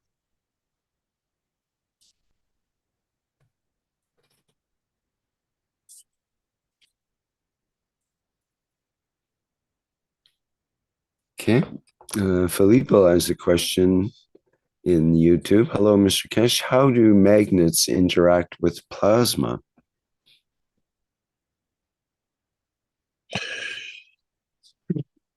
Very much so.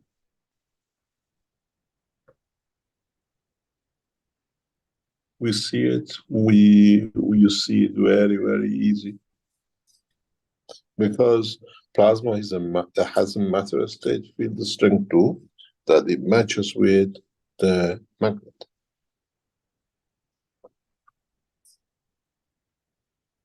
We developed a technology to do this.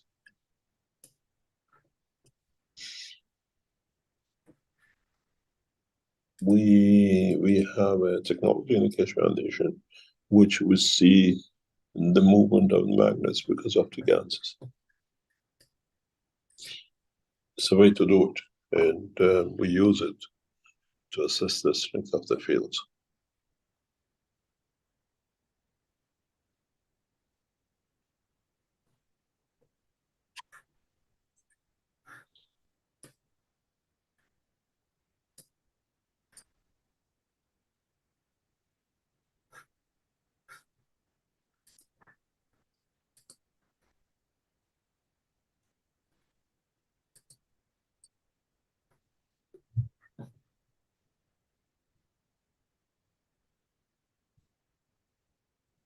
Any other question?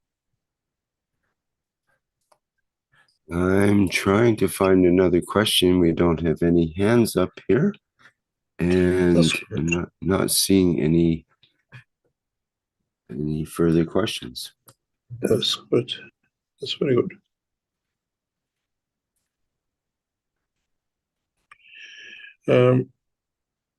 Hopefully we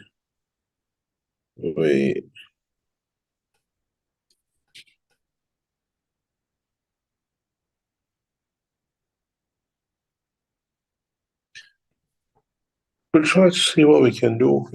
Next week, hopefully on Thursday, as we did the last time, you'll join us with the knowledge seekers from the classrooms of the Queen Mary College. And those of you who want to attend the London conference, you're quite welcome. And some people tell us these are very expensive. It is expensive running this, and we even, by our estimate of how much it costs, is more or less doubled. And we are still carrying on with the work. And we are carrying with what we estimated that it will be total cost, but in occasions doubled and tripled. But we bear the cost. We survive, and we have to bring this position to to an end with the government. And then we'll see how far we can go, and how far we can push the pen of peace with the pen of new technologies. If any of the knowledge seekers would like to support us, the burden of running this conference is getting heavy for us. You can help us by donation. But we have committed to this, and I have to complete it. It has to be done. It's not for us just because we are knowledge seekers. It's for the whole of human race in the long run. It won't be what they told you, the Messiah will come and then it will be land of milk and honey. Try to see how much milk and honey you can drink and eat, and if the Messiah has come for you, or that milk and honey is the knowledge of the creation, not milk as from a cow and honey from the bee. And this peace work has to take shape.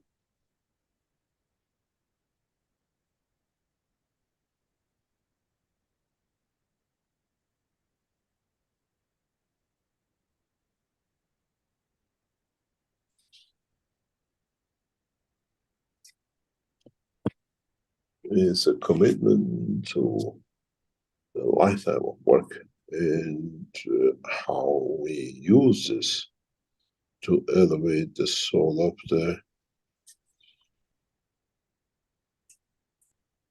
whole of humanity and beyond. As I've said, we haven't come many times. I've said we haven't come here to bring a new shape of a screw or a new engine. We've come to change the whole structure of the society, humanity, and the rest of the creation on this planet to stop killing. But the next step can start. But we see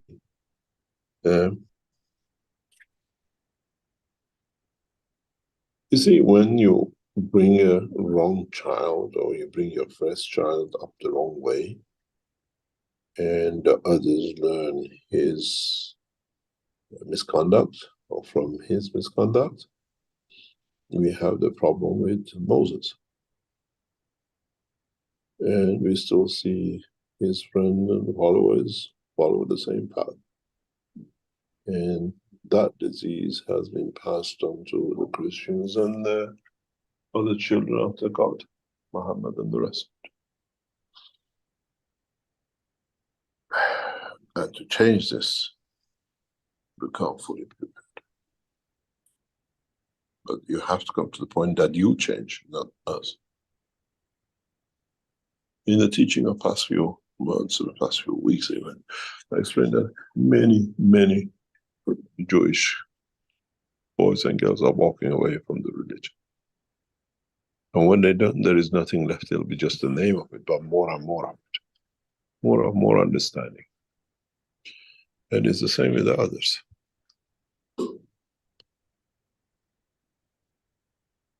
Once the religious leaders will not change their tune, waiting for Mehdi, waiting for others, and they behead whoever is Mehdi, whatever, as there's no more for them to rob and steal from. And we will not find many Gorbachevs. To save a nation, he moves down as the head of nation and opens the country. We won't see Ayatollahs or rabbis or popes walking away and saying that's what it is, this is the evidence, time man matured, has to find his own, what do you call it, maturity to find his own Messiah. And they will shoot everything else out. So it's for man to mature inside himself. And with that, walking away from all this stupidity of man. And the same with animals. It's the same with cats and dogs and lions, just still kill. Man has to create a field strength that it touches every being that do not need to kill. In a conference of London with ambassadors, for the first time we showed this.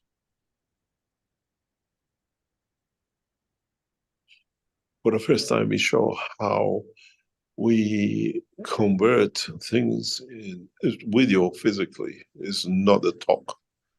We convert things that you do not need to kill. Animals don't need to kill. Even if it means working with government to place in satellite to produce the condition. And we have videoed it. It's how beautifully it can be done. So, as I said, a plant that does not kill but creates a condition that brings to it energy in the level that it can absorb and in the level of the amino acid of its creation. And now we have achieved that point. We will show the governments through their ambassadors that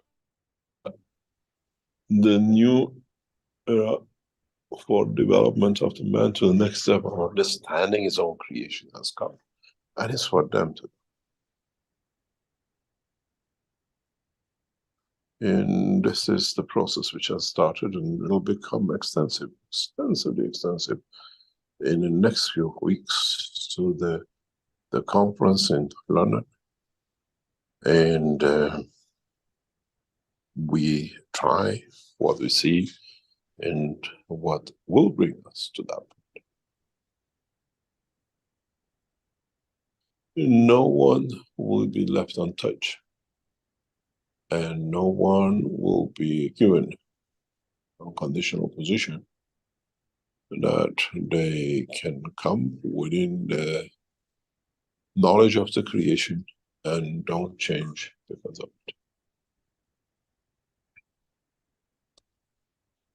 Thank you very much for today. hope in the first part, I have brought you home to learn what you need to learn, what is the next step of the work for you to become the passengers of the universe and not lose the life of the soul, because you're responsible for it, and in how we can collaborate and cooperate. And we have to come to that point, and we have to mature to that. Thank you very much for today. And hopefully we meet each other with the other knowledge seekers from the classrooms of Queen Mary College, University of London next Thursday. Back to the school. Thank you very much, Rick. And don't forget, if you can support us financially, as the burden of this conference are becoming very heavy for us, after losing so much, we'll be appreciating it. It will help the foundation a lot to carry on with this work. Thank you very much indeed. See you next week. Very good. Thank you, Mr. Keshe. Okay, well, that brings to a close our 510th Knowledge Seekers Workshop here on Thursday, November 2nd, 2023. And we should be back at the same time and place, so far as we know, next week as well. And our next public teaching workshop is the One Nation, One Planet, One Race for World Peace and Justice, which is coming up the following Tuesday, November 7th. And that starts at the 4 p.m. Central European Time frame. Check with your local time, because there's still a 1 hour difference with some time zones that was different, longer than before. Okay, and I think that's it. Again, thank you, Mr. Keshe, for being here for us. And thank you, everybody, for attending today's workshop. We'll go out with our usual Flight Enhancement Spaceship Unit music version. And we wish you well, and see you next time.